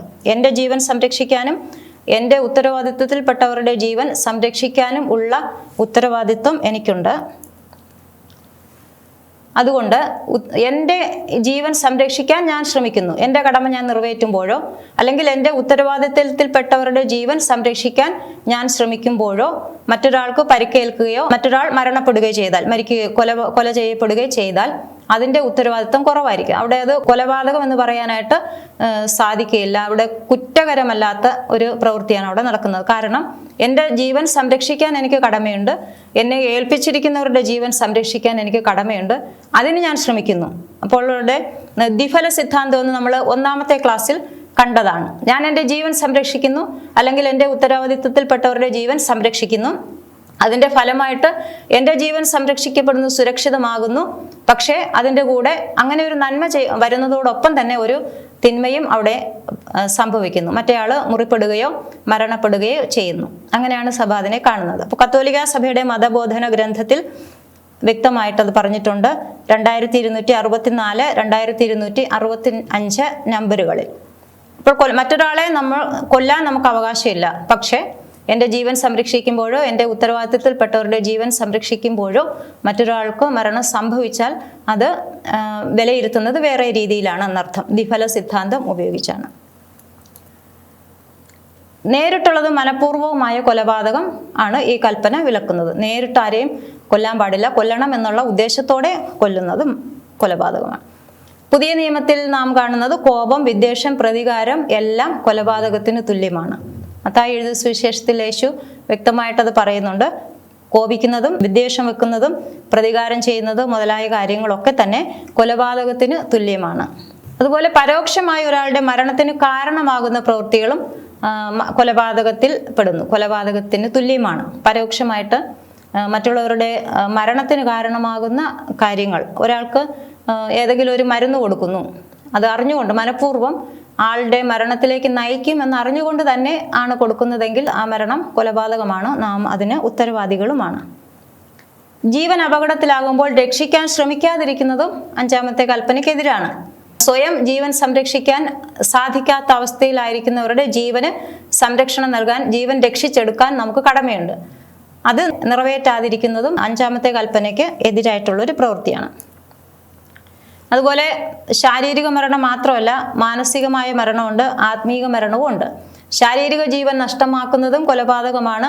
ഒരാളുടെ മാനസിക ജീവൻ ഇല്ലാതെയാക്കുന്നതും പീഡനങ്ങൾ മുഖേന പീഡിപ്പിച്ചും അല്ലെങ്കിൽ ഏതെങ്കിലും തരത്തിൽ മനുഷ്യന്റെ മാനസിക ജീവൻ ഇല്ലാതെയാക്കുന്നതും മാനസികമായിട്ട് ഒരാൾ മരിക്കാനിടയാകുന്നതും മരിച്ചതിന് തുല്യമാകുന്നതും ഒക്കെ 5-ാമത്തെ കൽപ്പനയ്ക്ക് എതിരായിട്ടുള്ള തെറ്റുകളാണ്. ആത്മീകമായിട്ട് ഒരാളെ മരണപ്പെടുത്താം. പാപത്തിന് പ്രേരിപ്പിച്ചുകൊണ്ട്, പാപം ചെയ്യിപ്പിച്ചുകൊണ്ട്, പാപത്തിലേക്ക് തള്ളിവിട്ടുകൊണ്ട് നമ്മൾ കാരണമാകും. നാം ആരുടെയെങ്കിലും പാപത്തിന് കാരണമാകുമ്പോൾ ഒക്കെ ആത്മീയ മരണത്തിന് നാം ഉത്തരവാദികളാകുന്നു. 5-ാമത്തെ കൽപ്പനയ്ക്ക് എതിരാണതെല്ലാം. വധശിക്ഷയെക്കുറിച്ചുള്ള പഠനം ഈ ഇടയ്ക്ക് 2018 കത്തോലിക്ക സഭ മാറ്റി എഴുതിയിട്ടുണ്ട്. കത്തോലിക്ക സഭയുടെ മതബോധന ഗ്രന്ഥം 2267. വധശിക്ഷ മനുഷ്യജീവന്റെ അലംഘനീയതയ്ക്കും അന്തസ്സിനും എതിരാണ്. അതുകൊണ്ട് ആഗോളതലത്തിൽ വധശിക്ഷ നിരോധിക്കപ്പെടണം എന്ന് പോപ്പ് ഫ്രാൻസിസ് പറയുന്നുണ്ട്. നാം സോദരർ എന്ന ചാക്രിക ലേഖനത്തിലും പിതാവ് അത് തന്നെ പഠിപ്പിക്കുന്നു. ആദ്യമുള്ള കത്തോലിക്ക സഭയുടെ നിലപാട് വധശിക്ഷ ഉത്തരവാദിത്തപ്പെട്ട അധികാരികൾക്ക് വധശിക്ഷ മറ്റുള്ളവർക്ക് കുറ്റത്തിനുള്ള ശിക്ഷയായി നൽകാം എന്നായിരുന്നു. അത് പിന്നീട് മാറ്റി എഴുതി ജീവന്റെ മൂല്യത്തെക്കുറിച്ചുള്ള പഠനത്തോട് യോജിപ്പിച്ചുകൊണ്ട് ഇങ്ങനെ എഴുതി. വധശിക്ഷ എന്ന് പറയുന്നത് മനുഷ്യ ജീവന്റെ അലംഘനീയതയ്ക്കും അന്തസ്സിനും എതിരാണ്. മനുഷ്യന്റെ അന്തസ്സിനും മനുഷ്യ ജീവന്റെ മൂല്യത്തിനും എതിരാണ്. അതുകൊണ്ട് വധശിക്ഷ നൽകണ്ട. പക്ഷേ അനുയോജ്യമായ സാഹചര്യങ്ങൾ ക്രമീകരിച്ച് അവരെ നല്ല വ്യക്തികളാക്കി സമൂഹത്തിന് നൽകാനുള്ള ഉത്തരവാദിത്വം ഗവൺമെന്റിന് ഉണ്ട്. അല്ലാതെ വെറുതെ ക്രിമിനൽസ് ആയിട്ട് തന്നെ അവരെ സൂക്ഷിക്കാനല്ല ഉദ്ദേശിക്കുന്നത്. ആത്മഹത്യ പാവമാണെന്ന് നമുക്കറിയാം. തന്നോട് തന്നെയുള്ള സ്നേഹത്തിന്റെ നിഷേധമാണത്. ഒരാൾക്ക് തന്നോട് തന്നെയുള്ള വെറുപ്പിന്റെ അല്ലെങ്കിൽ വിദ്വേഷത്തിന്റെ ഒക്കെ പ്രകടനമാകാം ആത്മഹത്യ. ജീവന്റെ മേലുള്ള ദൈവത്തിന്റെ അധികാരത്തെ നിഷേധിക്കുന്നു. എനിക്ക് ജീവൻ നൽകിയ ദൈവം, എൻ്റെ ജീവന്റെ ഉത്തരവാദിത്വം ദൈവത്തിനാണ് എന്നുള്ള വിശ്വാസത്തിന്റെ നിഷേധമാണത്. ജീവനെ സംരക്ഷിക്കാൻ, ഓരോരുത്തരുടെയും ജീവനെ സംരക്ഷിക്കാൻ ഉത്തരവാദിത്വമുണ്ട് എല്ലാവർക്കും. ആ ഉത്തരവാദിത്വത്തിൽ നിന്നുള്ള ഒരു ഒഴിഞ്ഞു പോകലാണ് ആത്മഹത്യ. സ്വന്തം ആശ്രിതരോടും സമൂഹത്തോടുമുള്ള നിരാകരണമാണ്. ഒരാൾ മരണത്തിലൂടെ ഒരാൾ ആത്മഹത്യ ചെയ്യുമ്പോൾ അയാളെ ആശ്രയിച്ച് കഴിയുന്നവരുണ്ടാകാം. അവരുടെ ജീവിതത്തിന് ഉത്തരവാദിയായിരിക്കാം ഈ ആത്മഹത്യ ചെയ്യുന്ന ആൾ. അപ്പോൾ അത് തൻ്റെ ആശ്രിതരോട് ചെയ്യുന്ന ഒരു ഉത്തരവാദിത്വ ഇല്ലായ്മയാകും. സമൂഹത്തോടുള്ള നിരാകരണമാണ്. സമൂഹത്തോട് പകരം വീട്ടുന്ന പോലെ ആകാം ചിലപ്പോൾ ആത്മഹത്യകൾ അങ്ങനെയാണ്. സമൂഹത്തോട് പകരം വീട്ടുന്ന പോലെ അല്ലെങ്കിൽ പ്രതികാരം ചെയ്യുന്ന പോലെ ഉള്ള ആത്മഹത്യകൾ ഉണ്ടാകാം. പൂർണ്ണത നേടാനുള്ള ഉത്തരവാദിത്വത്തിന്റെ നിഷേധമാണ്. ഒരു മനുഷ്യജീവൻ ഒഴിവാകുന്ന നിമിഷം മുതൽ സ്വാഭാവികമായിട്ട് മരിക്കുന്നത് വരെ വളരാനും പൂർണ്ണത പ്രാപിക്കാനും ഉള്ള അവസരം ദൈവം ഓരോരുത്തർക്കും നൽകിയിട്ടുണ്ട്. ദൈവം അത് ആഗ്രഹിക്കുകയും ചെയ്യുന്നു. അപ്പോൾ ആത്മഹത്യ ചെയ്യുമ്പോൾ ഞാൻ ആ പൂർണ്ണതയിലേക്ക് വളരാനുള്ള ഉത്തരവാദിത്വം ഉപേക്ഷിക്കുകയാണ്, അത് നോ പറയുകയാണ് ദൈവത്തോട്. അങ്ങനെ ആ സാഹചര്യം, ആ അവസരം തന്ന ദൈവത്തോട് നിഷേധം കാണിച്ചിട്ട് നോ പറഞ്ഞിട്ടാണ് ആത്മഹത്യ തിരഞ്ഞെടുക്കുന്നത്. ദൈവനിയമം, സ്വാഭാവിക നിയമം, സഭാ നിയമം ഇവിടെയൊക്കെ ലംഘനമാണ് ആത്മഹത്യ. ആത്മഹത്യ ചെയ്യുമ്പോൾ സ്വയം വധിക്കും, സ്വയം ഇല്ലായ്മ ചെയ്യാൻ ആർക്കും അവകാശമില്ല. അതുകൊണ്ട് തന്നെ ആത്മഹത്യ ഗൗരവമായൊരു തിന്മയാണ്, പാവമാണ്. ആത്മഹത്യയെക്കുറിച്ചൊന്നും ഇത്ര എളുപ്പത്തിൽ പറഞ്ഞു നിർത്താൻ പറ്റത്തില്ല. സങ്കീർണമായ കാരണങ്ങൾ ഇതിന് പുറകിലുണ്ടാകാം. അപ്പോൾ ആത്മഹത്യയിലേക്ക് ഒരാളെ നയിക്കാതിരിക്കാനുള്ള ശ്രദ്ധയും കരുതലും സമൂഹത്തിനുണ്ടാകണം, കുടുംബത്തിനുണ്ടാകണം, സമൂഹത്തിനുണ്ടാകണം. ചിലപ്പോൾ ചില ആത്മഹത്യകൾ നാം പരിശോധിക്കുമ്പോൾ അയാൾക്ക് പിന്നിലുള്ള യഥാർത്ഥ കാരണക്കാർ കുടുംബത്തിലുള്ളവരോ മറ്റുള്ളവരോ സമൂഹമോ ഒക്കെ ആയിരിക്കാം. അപ്പോൾ അങ്ങനെയാണെങ്കിൽ ആ ആളിൻ്റെ ആത്മഹത്യ ആ ആളിൻ്റെ മാത്രം പാപമാകുന്നില്ല, കുടുംബത്തിൻ്റെയോ സമൂഹത്തിൻ്റെ ഒക്കെ കൂടി പാപമാകാം. 5ാമത്തെ കൽപ്പന ലംഘനം ആയി തീരാൻ സാധ്യതയുണ്ട്. ഡിപ്രഷനിലൊക്കെ വന്നിട്ട് രോഗങ്ങളുടെ ഭാഗമായിട്ട് ആത്മഹത്യയിലേക്ക് പോകുന്ന ഒത്തിരി പേരുണ്ട്. അങ്ങനെയുള്ള സാഹചര്യങ്ങളിൽ നാം അവരെ കെയർ ചെയ്യണം, ശ്രദ്ധിക്കുകയും സംരക്ഷിക്കുകയും പരമാവധി ചെയ്യാൻ പറ്റുന്ന സഹായങ്ങളൊക്കെ അവർക്ക് ചെയ്തു കൊടുത്ത് ജീവിക്കാനുള്ള പ്രേരണയും പ്രോത്സാഹനവും ജീവിക്കാനുള്ള ശക്തിയും അവർക്ക് പകർന്നു കൊടുക്കുകയും ചെയ്യുക എന്നുള്ളത് കൂടെയുള്ളവരുടെ, സമൂഹത്തിൻ്റെ, സഭയുടെ ഒക്കെ ഉത്തരവാദിത്വമാണ്. ആത്മഹത്യപരമായ ചില പ്രവൃത്തികളുണ്ട്, കൊല്ലുന്നതിന് തുല്യമാണ് അത്. ലഹരി വസ്തുക്കളുടെ ഉപയോഗം, അതെല്ലാം ക്രമേണ ഒരാളിൻ്റെ ജീവനും ജീവിതവും ഇല്ലാതെയാക്കുന്ന കാര്യങ്ങളാണ്. അത് അതിൻ്റെയൊക്കെ ഉപയോഗം, ലഹരി വസ്തുക്കൾ, മദ്യപാനം, അമിത വേഗത കാരണം ചിലർ മരണത്തിൽപ്പെടുന്നതും ഒക്കെ ആത്മഹത്യയ്ക്ക് തുല്യമായ പ്രവൃത്തികളാണ്. മരണത്തിലേക്ക് നയിക്കുന്ന ഏത് പ്രവൃത്തിയും, ഒരു ക്രമേണ ഞാൻ മരിക്കും എന്ന് അറിഞ്ഞുകൊണ്ട് തന്നെ ചില പ്രവൃത്തികൾ ഏർപ്പെടുമ്പോൾ അതും ആത്മഹത്യയ്ക്ക് തുല്യമാണ്. പട്ടിണി കിടക്കുന്നത്, ഭക്ഷണം കഴിക്കാതിരിക്കുന്നത് ഒക്കെ അങ്ങനെ അതിൽ ഉൾപ്പെടും. അടുത്തത് ആണ് ഭ്രൂണഹത്യ. ഭ്രൂണഹത്യ എന്ന് പറയുമ്പോൾ നമ്മൾ കണ്ടു, ആദ്യം ജീവൻ ഉരുവായി വരുന്ന അവസ്ഥയിൽ അമ്മയുടെ ഉദരത്തിൽ ഒരു ശിശുവായിട്ട്, ഒരു ഒറ്റ കോശമായിട്ട് തുടങ്ങുന്ന ജീവൻ അത് പൂർണ്ണ വളർച്ചയെത്തി ഉദരത്തിന് പുറത്തു വരുന്നത് വരെ ആ ജീവന് സംരക്ഷണം നൽകാനുള്ള ഉത്തരവാദിത്വം നമുക്കുണ്ട്. ആ ജീവൻ ഉരുവായി വരുന്നതേ ഉള്ളൂ. സ്വയം സംരക്ഷിക്കാനോ സ്വയം പ്രതിരോധിക്കാനോ ഒന്നും കഴിയാത്ത അവസ്ഥയിലാണ് ആ ജീവൻ അന്നേരം അമ്മയുടെ ഉദരത്തിൽ ആയിരിക്കുന്നത്. അമ്മയിലാണ് അത് പൂർണ്ണമായിട്ട് ആശ്രയിക്കുന്നത് അതിൻ്റെ നിലനിൽപ്പിന് വേണ്ടിയിട്ട്. അപ്പോൾ ആ അവസ്ഥയിൽ ഏറ്റവും കൂടുതൽ നിസ്സഹായത അനുഭവിക്കുന്ന ഒരു അവസ്ഥയാണത്. മനുഷ്യ ജീവിതത്തിലെ ഏറ്റവും നിസ്സഹായ അവസ്ഥയാണത്. ഏറ്റവും അപകടത്തിൽപ്പെടാനുള്ള സാധ്യതയുള്ള ഒരു അവസ്ഥയാണ്. മറ്റുള്ളവരെ മാത്രം ആശ്രയിച്ച് നിലനിൽക്കുന്ന ഒരു അവസ്ഥയാണ്. അപ്പോൾ ഈ ഘട്ടത്തിൽ ഏതെങ്കിലും കാരണത്താൽ ഈ ഭ്രൂണത്തെ നശിപ്പിച്ച് കളയുന്നതാണ് ഭ്രൂണഹത്യ അല്ലെങ്കിൽ ഗർഭഛിദ്രം എന്ന് പറയുന്നത്. ഉരുവായ ഒരു ജീവനെ നശിപ്പിച്ച് കളയുന്നതാണ്. ഗർഭസ്ഥ ഭ്രൂണം സ്വതന്ത്രമായി ഗർഭാശയത്തിന് പുറത്ത് ജീവിക്കാൻ പറ്റാത്ത സാഹചര്യത്തിലും സമയത്തും കൃത്രിമ ഉപാധികൾ ഉപയോഗിച്ച് വേർപെടുത്തുകയും പുറന്തള്ളുകയും ചെയ്യുന്ന പ്രക്രിയയാണ്. പല മെത്തേഡുകളുണ്ട് അതിന്. ചിലപ്പോൾ അതിനെ തുടക്കത്തിലാണെങ്കിൽ ചെറിയതായിട്ട് ഇങ്ങനെ ഇളക്കിയെടുക്കാൻ പറ്റും. ചിലപ്പോൾ ഏതെങ്കിലും ദ്രാവകം കുത്തിവെച്ച് അതിനെ അലിഞ്ഞു പോകാനുള്ള സാഹചര്യം ഉണ്ടാക്കുന്നു. അതുമല്ലെങ്കിൽ കുറച്ച് വളർച്ചയൊക്കെ എത്തിയതാണെങ്കിൽ സർജറി പോലെ ചെയ്തു മാറ്റുന്നു. ഏത് രീതിയിലായാലും ജീവനെ ആ ഉളവായി വരുന്ന ആ സാഹചര്യത്തിൽ നശിപ്പിക്കുന്നതാണ് ഭ്രൂണഹത്യ. പ്രത്യക്ഷമായ ഗർഭഛിദ്രമുണ്ട്, അതായത് ഭ്രൂണത്തെ ഇല്ലാതാക്കണം എന്നുള്ള ഉദ്ദേശത്തോടു കൂടി തന്നെ ചെയ്യുന്ന ഒരു പ്രവൃത്തിയുണ്ട്. അത് ഗൗരവമായ പാപമാണ്. ഏറ്റവും നിസ്സഹായ അവസ്ഥയിൽ, സംരക്ഷണം കിട്ടേണ്ട അവസ്ഥയിൽ അമ്മയെ മറ്റുള്ളവരെ മാത്രം സ്വയരക്ഷയ്ക്ക് വേണ്ടി ആശ്രയിക്കാൻ സാധിക്കുന്ന ആ അവസ്ഥയിൽ അതിനെ ഭ്രൂണത്തെ ഇല്ലായ്മ ചെയ്യുന്നത് ഗൗരവമായ തിന്മയാണ്, പാപമാണ്. പരോക്ഷമായ ഗർഭഛിദ്രം എന്ന് പറയുന്നത് അമ്മയ്ക്ക് അസുഖം വന്നിട്ടോ ഷോക്ക് കാരണോ അല്ലെങ്കിൽ സ്വാഭാവികമായിട്ട് എന്തെങ്കിലും കാരണത്താൽ സ്വാഭാവികമായിട്ട് ചിലപ്പോൾ ഈ ഗർഭം അലസിപ്പോകാറുണ്ട്. അത് പാവമല്ല. ഏതെങ്കിലും ഒരു പ്രവൃത്തി, ഉത്തരവാദിത്വപൂർണമായ ഒരു പ്രവൃത്തി കൊണ്ട്, നമ്മുടെ പ്രവൃത്തി കൊണ്ട് സംഭവിക്കുന്നതല്ല, അല്ലാതെ സ്വാഭാവികമായിട്ട് സംഭവിക്കുന്നതാണ്. അതിന് ആ പ്രവൃത്തിക്ക് നാം ഉത്തരവാദികൾ അല്ല. പ്രത്യക്ഷമായ ഗർഭഛിദ്രം ഗൗരവമായ പാപമാണ്.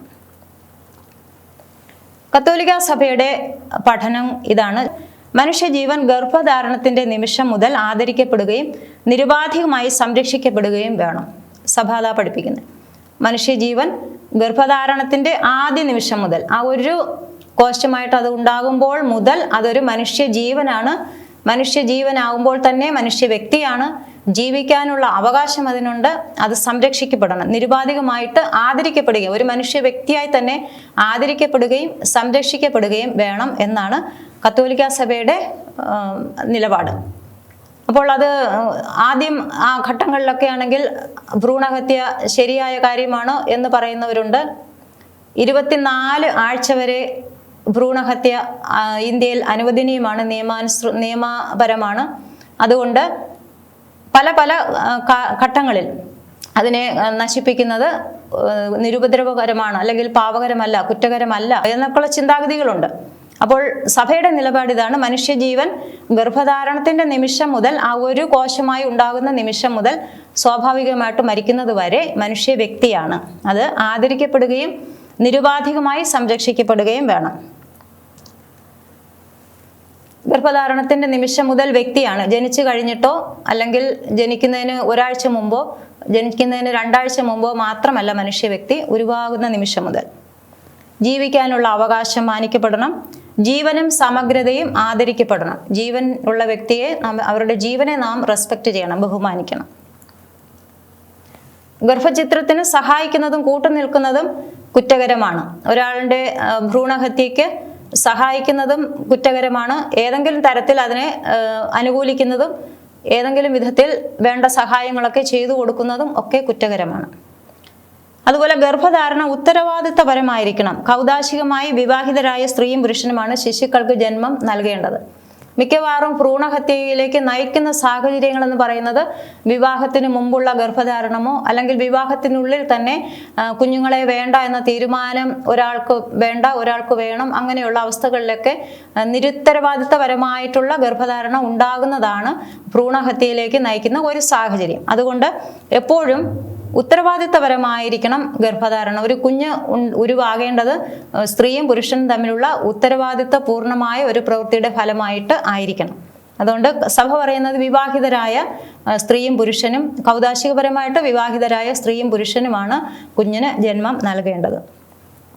ബലാത്സംഗത്തിലൂടെ ഗർഭധാരണത്തിനിടയാക്കുന്നത് ഗൗരവമായ കുറ്റമാണ്.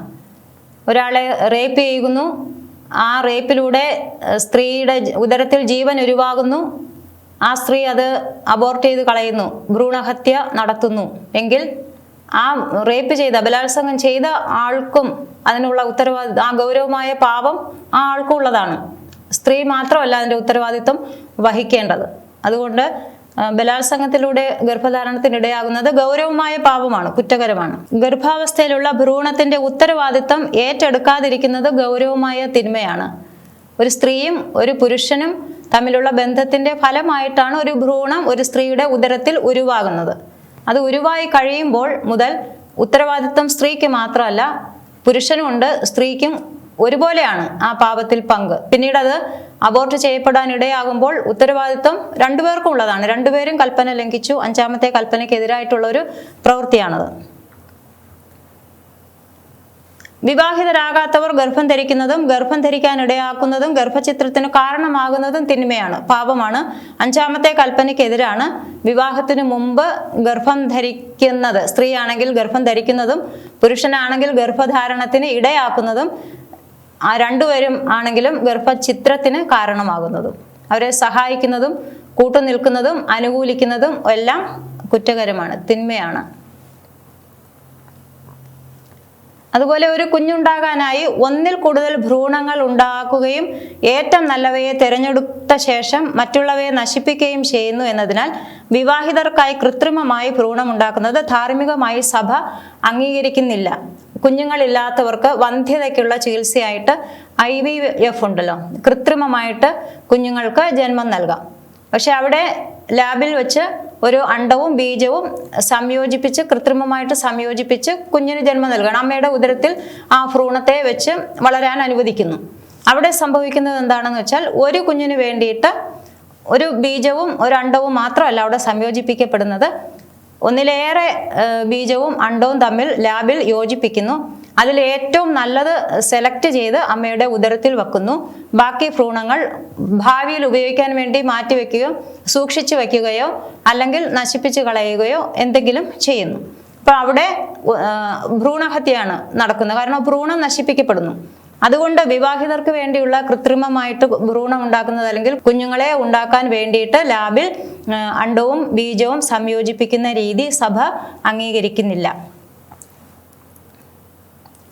ഭ്രൂണങ്ങൾ ദാനം ചെയ്യുന്നതും ഭാവിയിലേക്കായി സൂക്ഷിച്ചു വെക്കുന്നതും പരീക്ഷണങ്ങൾക്കായി ഭ്രൂണം ഉണ്ടാക്കുന്നതും ഉപയോഗിക്കുന്നതും സഭ അംഗീകരിക്കാത്ത പ്രവൃത്തിയാണ്. അപ്പൊ മനുഷ്യ ജീവനെ ഉരുവാകുന്ന നിമിഷം മുതൽ മനുഷ്യ വ്യക്തിയായിട്ട് കാണണം എന്ന് സഭ പഠിപ്പിക്കുന്നത് കൊണ്ട് തന്നെ ഭ്രൂണങ്ങൾ ദാനം ചെയ്യുന്നതിനോട് സഭ യോജിക്കുന്നില്ല. അണ്ടദാനവും സഭ അംഗീകരിക്കുന്ന കാര്യമല്ല. ഈ ഇടയ്ക്ക് ന്യൂസുകൾ നമ്മൾ കേൾക്കാറുണ്ടല്ലോ, മക്കളില്ലാത്ത ദമ്പതികൾക്ക് അണ്ടം ദാനം ചെയ്തു അല്ലെങ്കിൽ ഭ്രൂണം ദാനം ചെയ്യാം. അങ്ങനെയുള്ള ദാനങ്ങളൊന്നും ഉപവി പ്രവൃത്തിയായിട്ട് സഭ കാണുന്നില്ല. ധാർമ്മികമായിട്ട് തെറ്റായ പ്രവൃത്തികളായിട്ടാണ് സഭ കാണുന്നത്. ഉണ്ടായ മനുഷ്യ ഭ്രൂണത്തെ ഭാവിയിലെ പരീക്ഷണങ്ങൾക്കെടുക്കാൻ വേണ്ടിയായാലും ഭാവിയിൽ മക്കളില്ലാത്ത ദമ്പതികൾക്ക് ഉപയോഗിക്കാൻ വേണ്ടിയിട്ടായാലും സൂക്ഷിച്ചു വെക്കുന്നത് സഭ ധാർമ്മികമായിട്ട് സ്വീകാര്യമായ പ്രവൃത്തിയായിട്ട് കാണുന്നില്ല. അതിന് കാരണം ഇതാണ്, ഭ്രൂണത്തെ വ്യക്തിയായിട്ട് പരിഗണിക്കണം എന്നാണ് കത്തോലിക്ക സഭയുടെ നിലപാട്.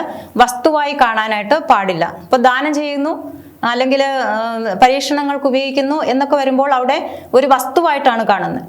ഇപ്പോൾ കുറെ പല അഭിപ്രായങ്ങളിൽ ഒരു അഭിപ്രായം അതാണ്, ഒരു കുഞ്ഞായി വരുന്നത് വരെ അല്ലെങ്കിൽ ബ്രെയിൻ ഫോം ചെയ്യുന്നത് വരെ അല്ലെങ്കിൽ അത് ജനിക്കുന്നത് വരെ അതിന് മുമ്പുള്ള അവസ്ഥയിൽ ആ കോശങ്ങൾ ഇങ്ങനെ 2ആയും 4ആയും 8ആയും ഇങ്ങനെ വിഭജിച്ച് വരുന്ന സമയത്തൊക്കെ അതൊരു ജൈവ വസ്തുവാണ്, ഒരു ജീവശാസ്ത്രപരമായിട്ടൊരു മാറ്ററാണ്, വസ്തുവാണ്. അപ്പൊ അതുകൊണ്ട് അതിനെ പരീക്ഷണങ്ങൾക്ക് ഉപയോഗിക്കാം എന്ന് അഭിപ്രായങ്ങളുണ്ട്. അതുകൊണ്ട് സഭ പറയുകയാണ് അതിനെ വസ്തുവായി കാണാൻ പാടില്ല.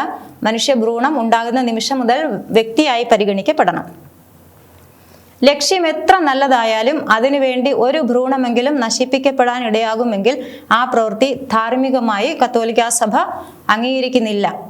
എന്ത് ലക്ഷ്യത്തോടെ ആയാലും, കുഞ്ഞുങ്ങളില്ലാത്തവർക്ക് കുഞ്ഞുങ്ങൾ ഉണ്ടാകാനായാലും ചികിത്സയ്ക്കായാലും രോഗം ഭേദമാകാൻ വേണ്ടി അല്ലേ, അതെല്ലാം നല്ല കാര്യങ്ങളാണ്. കുഞ്ഞുങ്ങളില്ലാത്തവർക്ക് കുഞ്ഞുങ്ങൾ ഉണ്ടാകുക, രോഗം സുഖമാവുക ഒക്കെ നല്ല കാര്യങ്ങളാണ്. പക്ഷെ ഏത് ലക്ഷ്യത്തിനു വേണ്ടി ആണെങ്കിലും ഒരു ഭ്രൂണമെങ്കിലും നശിപ്പിക്കപ്പെടാൻ പാടില്ല എന്നാണ് സഭയുടെ നിലപാട്. പ്രധാന ഡോക്യുമെന്റ്സ് ആണ് ഇത്രയും. നിങ്ങൾക്ക് വായിക്കാൻ താല്പര്യമുള്ളവർക്ക് കൂടുതൽ വായിക്കാവുന്നതാണ്. പരീക്ഷയ്ക്ക് ഒബ്ജക്റ്റീവ് ടൈപ്സ് ആയിട്ട് ചോദിക്കാൻ പറ്റുന്ന ക്വസ്റ്റ്യൻസ് ആണ്. അടുത്തത് ദയാവധം. രോഗികൾ, മരണാസന്നർ, വികലാംഗർ മുതലായവരുടെ സഹനം ഒഴിവാക്കാനും അസൗകര്യം ഇല്ലാതാക്കാനുമായി അവരെ കൊല്ലുന്നതും ജീവിതം അവസാനിപ്പിക്കുക എന്ന ഉദ്ദേശത്തോടെ ചികിത്സയും ഭക്ഷണവും നിഷേധിക്കുന്നതുമാണ് ദയാവധം. ദയാവധം അല്ലെങ്കിൽ കാരുണ്യവധം, യൂത്തനേസ്യ എന്ന് പറയും. ഗുഡ് ഡെത്ത് എന്നാണ് വാക്കിന്റെ അർത്ഥം. യൂത്തനേസ്യ, ഗുഡ് ഡെത്ത്. അപ്പോൾ അവിടെ ഒരുപാട് സഹനം, ഒത്തിരി സഹിക്കുന്നവരുണ്ടാവും. മരണത്തിന്റെ നേരത്തോ മരണാസന്നരായിട്ടോ അല്ലെങ്കിൽ അംഗവൈകല്യം നേരിട്ടിട്ടോ ഏതെങ്കിലും വിധത്തിൽ രോഗങ്ങൾ കാരണം വളരെയേറെ സഹനം അനുഭവിക്കുന്നവരുണ്ടാകാം. അപകടത്തിൽപ്പെട്ടിട്ടോ ഒക്കെ ആകാം. അവരുടെ സഹനം അവസാനിപ്പിക്കുക, അവരോടുള്ള സ്നേഹത്തിന്റെ അടയാളമായിട്ട് അവരെ കൂടുതൽ സഹിക്കുന്നതിൽ നിന്ന് അവരെ തടയാൻ വേണ്ടിയിട്ട് ആ സഹനം എങ്ങനെയെങ്കിലും മാറ്റി കൊടുക്കാൻ വേണ്ടി അവരെ കൊല്ലാനുള്ള ഒരു ഉപാധിയാണ്. അവരെ മരണത്തിനങ്ങ് വിട്ടുകൊടുക്കുക, അല്ലെങ്കിൽ അവർ മരിച്ചു പോകട്ടെ, എന്തിനാണ് ഇങ്ങനെ സഹിക്കുന്നത് എന്നുള്ള ചിന്തയോടെ അവർക്ക് ഒന്നുകിൽ മരുന്നോ എന്തെങ്കിലും കൊടുത്ത് അവരെ മരണത്തിലേക്ക് തള്ളിവിടുന്നു, അല്ലെങ്കിൽ പതുക്കെ ചികിത്സയൊക്കെ പിൻവലിച്ചിട്ട് മരിക്കാൻ അനുവദിക്കുന്നു. ഇപ്പൊ പ്രത്യക്ഷമായ ദയാവധമുണ്ട്, മരുന്ന് നൽകി മരണം ഉറപ്പാക്കുന്നു. മരിക്കാൻ വേണ്ടി എന്തെങ്കിലും നാം പ്രത്യേകം ചെയ്ത് അവരെ മരണത്തിനിടയാക്കുന്നു, മരണത്തിലേക്ക് വിടുന്നു. അതാണ് പ്രത്യക്ഷമായ ദയാവധം. അപ്പൊ ലക്ഷ്യം എന്താന്ന് വെച്ചാൽ സഹനത്തിൽ നിന്ന് അവരെ രക്ഷിക്കാൻ വേണ്ടി. പരോക്ഷമായ ദയാവധം എന്ന് പറയുന്നത് ചികിത്സയും ഭക്ഷണവും പിൻവലിച്ചിട്ട് മരണത്തിലേക്ക് ക്രമേണ അവർ മരിക്കാൻ വിട്ടുകൊടുക്കുന്നു. രണ്ടുമുണ്ട്, പ്രത്യക്ഷവും പരോക്ഷവും. രണ്ടും സഭ അംഗീകരിക്കുന്നില്ല. രണ്ടും ധാർമ്മികമായിട്ട് കത്തോലിക്ക സഭ അംഗീകരിക്കാത്ത പ്രവൃത്തികളാണ്, പ്രത്യക്ഷമായ ദയാവധവും പരോക്ഷമായ ദയാവധവും. ഒന്നുകിൽ അത് രോഗിയുടെ ആവശ്യപ്രകാരമോ രോഗിയുടെ അനുവാദം കൂടാതെ ചെയ്യാം. രോഗി അബോധാവസ്ഥയിലായിരിക്കുമ്പോൾ ഉത്തരവാദിത്തപ്പെട്ടവരുടെ ആവശ്യപ്രകാരം ചെയ്യാവുന്നതാണ്. ദയാവധം എന്ന് പറയുമ്പോൾ അത് നടപ്പിലാകുന്നത് പരോക്ഷമായാലും പ്രത്യക്ഷമായാലും ചിലപ്പോൾ രോഗി ആവശ്യപ്പെട്ടിട്ടായിരിക്കാം. രോഗിയുടെ വിൽപത്രത്തിൽ എഴുതിയിട്ടുണ്ടാകാം. രോഗിക്ക് ബോധപൂർവം പറയാൻ പറ്റുന്ന സാഹചര്യത്തിലാണെങ്കിൽ രോഗി ആവശ്യപ്പെടുന്നതായിരിക്കാം. അല്ലെങ്കിൽ രോഗിയുടെ ചിലപ്പോൾ അനുവാദം കൂടാതെയും കൊടുക്കാറുണ്ട്. രോഗിയുടെ സമ്മതമോ അനുവാദമോ ആരും ചോദിക്കാറില്ല. കൂടെ നിൽക്കുന്നവരുടെ ഉത്തരവാദിത്തപ്പെട്ടവരുടെ ആവശ്യപ്രകാരം രോഗിയെ മരുന്ന് കൊടുത്ത് കൊല്ലുകയോ അല്ലെങ്കിൽ ചികിത്സ പിൻവലിച്ചിട്ട് മരിക്കാൻ അനുവദിക്കുകയോ ചെയ്യുന്നു. ചിലപ്പോൾ രോഗി അബോധാവസ്ഥയിലായിരിക്കുമ്പോൾ ഉത്തരവാദിത്തപ്പെട്ടവരുടെ ആവശ്യപ്രകാരം രോഗി നേരത്തെ പറഞ്ഞിട്ടുണ്ടായിരിക്കാം, ആഗ്രഹം അറിയിച്ചിട്ടുണ്ടായിരിക്കും. അതിൻ്റെ വെളിച്ചത്തിൽ കൂടെയുള്ളവർ ഉത്തരവാദിത്തപ്പെട്ടവർ രോഗിക്ക് വേണ്ടിയിട്ട് ദയാവധം ആവശ്യപ്പെടുന്ന സാഹചര്യമായിരിക്കാം. അപ്പോൾ ഏത് രീതിയിലായാലും പ്രത്യക്ഷമായ ദയാവധമായാലും പരോക്ഷമായ ദയാവധമായാലും ആരുടെ ആവശ്യപ്രകാരം ആയാലും അത് സഭ ധാർമ്മികമായിട്ട് അംഗീകരിക്കുന്ന കാര്യം അല്ല. അതേസമയം വളരെ ഗൗരവമായ രോഗമാണ്, ചികിത്സ നൽകുന്നുണ്ട്, ജീവിതം ഈ യന്ത്രങ്ങളുടെയൊക്കെ സഹായത്തോടെ മാത്രം ജീവൻ നിലനിർത്താൻ സാധിക്കുന്നു എന്ന അവസ്ഥയാണ്. അങ്ങനെയാണെങ്കിൽ ഭാരിച്ചതും അപകടകരവും ഉദ്ദേശിക്കുന്ന ഫലത്തിന് ആനുപാതികമല്ലാത്തതുമായ ചികിത്സ വേണ്ട എന്ന് വെക്കുന്നത് തെറ്റാകുന്നില്ല. അവിടെ ഒരാൾക്ക് വലിയ ഭാരമാണ്, സാമ്പത്തികമായിട്ടും ഈ കിടക്കുന്ന ആൾക്ക് വലിയ ഭാരമാണ് ഈ ചികിത്സ. അപകടകരവുമാണ്, ശാരീരികവും മാനസികവും ആത്മീയമായ ജീവന് അപകടവുമാണ് ഇങ്ങനെ ജീവൻ നീട്ടിക്കൊണ്ടുപോകുന്നത്. അതുമാത്രമല്ല ഉദ്ദേശിക്കുന്ന ഫലത്തിന് ആനുപാതികവുമല്ല. നാം ആള് സുഖം പ്രാപിക്കണമെന്ന് ആഗ്രഹിക്കുന്നു, സൗഖ്യം ഇല്ല, ഒരു പ്രയോജനവും ഇല്ലാത്ത രീതിയിൽ ചികിത്സ തുടരേണ്ട ആവശ്യമില്ല. അങ്ങനത്തെ സാഹചര്യങ്ങളിൽ ചികിത്സ പിൻവലിക്കാവുന്നതാണ്. ധാർമ്മികമായിട്ടത് കുറ്റകരം അല്ലാത്ത രീതിയിൽ ചികിത്സ പിൻവലിക്കാവുന്നതാണ്. സ്വാഭാവികമായി മരിക്കുന്നത് വരെ ഭക്ഷണം നൽകണം, വെള്ളം നൽകണം, ശുചിയായി സൂക്ഷിക്കണം. അപ്പോൾ ഏതെങ്കിലും സാഹചര്യത്തിൽ ഭാരമായതുകൊണ്ട്, അപകടകരമായതുകൊണ്ട്, പ്രയോജനരഹിതമായതുകൊണ്ട് ചികിത്സ നാം പിൻവലിക്കുകയാണെന്ന് കരുതുക. എന്നാൽ പോലും സ്വാഭാവികമായിട്ട് ആ വ്യക്തി മരിക്കുന്നത് വരെ ശുചിയായിട്ട് സൂക്ഷിക്കണം, ഭക്ഷണവും വെള്ളവും കൊടുക്കണം. സ്വാഭാവികമായിട്ട് കൊടുക്കാനുള്ള പരിചരണവും ശുശ്രൂഷയും നൽകുക തന്നെ വേണം മരിക്കുന്നത് വരെ. രണ്ട് പ്രധാന ഡോക്യുമെന്റ്സ് ആണിത്. ഡിക്ലറേഷൻ ഓൺ യൂത്തനേസിയ, നല്ല സമറായൻ എന്ന് പറയും, സമരിറ്റാനൂസ് ബോണൂസ്. ഇനി മനുഷ്യ ശരീരവുമായിട്ട് ബന്ധപ്പെട്ട പ്രവൃത്തികളുണ്ടല്ലോ. ഇത്രയും കൊലപാതകം ശരീരത്തെ കൊല്ലുന്ന കാര്യങ്ങളാണ്, ജീവൻ ഇല്ലാതെയാക്കുന്ന കാര്യങ്ങളാണ്. മനുഷ്യ ശരീരവുമായി ബന്ധപ്പെട്ട ഈ കൽപ്പനയോട് ബന്ധപ്പെട്ട കാര്യങ്ങൾ എന്തൊക്കെയാണ്? രോഗസൗഖ്യത്തിനായി ശരീരത്തിൽ സർജറികളും ചികിത്സകളും നടത്താം, ശസ്ത്രക്രിയയൊക്കെ നടത്താവുന്നതാണ്. രോഗസൗഖ്യത്തിന് വേണ്ടി, ശരീരത്തിന്റെ പൊതു നന്മയ്ക്ക് വേണ്ടി ഏതെങ്കിലും ഒരു അവയവം മാറ്റുകയോ അല്ലെങ്കിൽ എടുത്തു കളയുകയോ അതിൽ ശസ്ത്രക്രിയകൾ നടത്തുകയോ ഒക്കെ ആകാം. പക്ഷെ ശരീരത്തെ ആരാധനാ വിഷയമാക്കുന്ന തരത്തിലുള്ള മാറ്റം വരുത്തലുകൾ സ്വീകാര്യമല്ല. ശരീരത്തിന്റെ മാന്യത നമുക്കറിയാം. നമ്മുടെ ശരീരത്തിൽ യേശുവിൻ്റെ മുദ്രയുണ്ട്, കുരിശിന്റെ അടയാളമുണ്ട്. ആ ശരീരത്തെ സ്വാഭാവികമായിട്ടുള്ള സൗന്ദര്യമുണ്ട്, ആരോഗ്യമുണ്ട്, അതെല്ലാം നിലനിർത്താൻ നമുക്ക് കടമയുണ്ട്. പക്ഷെ ആ സൗന്ദര്യ ആരാധനയുടെ പേരിൽ ചില ശരീരങ്ങളെ വികൃതമാക്കുന്ന സമ്പ്രദായങ്ങളുണ്ട്, സർജറികളുണ്ടല്ലോ. പ്ലാസ്റ്റിക് സർജറിയൊക്കെ ചെയ്ത് ഉള്ള സൗന്ദര്യത്തെ കൂട്ടുന്നു. ആവശ്യമില്ലാതെ സൗന്ദര്യവർദ്ധനയ്ക്ക് വേണ്ടിയിട്ട് ചെയ്യുന്ന സർജറികളൊന്നും സ്വീകാര്യം അല്ല. മരണശേഷം ശരീരം പഠനത്തിന് വിട്ടുകൊടുക്കുന്നത് സ്വീകാര്യമാണ്. പക്ഷെ വിശ്വാസത്തെ വെല്ലുവിളിച്ചുകൊണ്ട് ശാരീരിക ദാനം ചെയ്യാനായിട്ട് പാടില്ല. വിശ്വാസമില്ല, ശരീരത്തിൻ്റെ ഉയർപ്പിൽ മരണശേഷമുള്ള ജീവിതത്തിൽ വിശ്വാസമില്ലാത്തത് കൊണ്ടായിരിക്കരുത് ശരീരം മെഡിക്കൽ കോളേജിന് വിട്ടുകൊടുക്കുന്നത്. വിശ്വാസത്തോടു കൂടി തന്നെ മരണശേഷം ശരീരം പഠനത്തിന് നൽകുന്നവർക്ക് സംസ്കാര ശുശ്രൂഷയുടെ പ്രാർത്ഥനകളൊക്കെ ചൊല്ലി ഉചിതമായ രീതിയിലുള്ള സംസ്കാര ശുശ്രൂഷകൾ നടത്തിയിരിക്കണം. ശരീരത്തിൻ്റെ ഏതെങ്കിലും ഭാഗം കിട്ടുവാനുള്ള സാധ്യതയുണ്ടെങ്കിൽ അത് കൊണ്ടുവന്ന് ഉചിതമായ രീതിയിൽ സംസ്കരിക്കുകയും വേണം. പ്രാർത്ഥനകളൊക്കെ ചൊല്ലി സംസ്കരിക്കണം. തുടർന്നും മരിച്ച ആളുകൾക്ക് ലഭിക്കുന്ന എല്ലാ പ്രാർത്ഥനയും ഈ വ്യക്തിക്ക് ലഭിക്കുകയും വേണം. അവയവദാനം സഭ എങ്ങനെയാണ് കാണുന്നത്?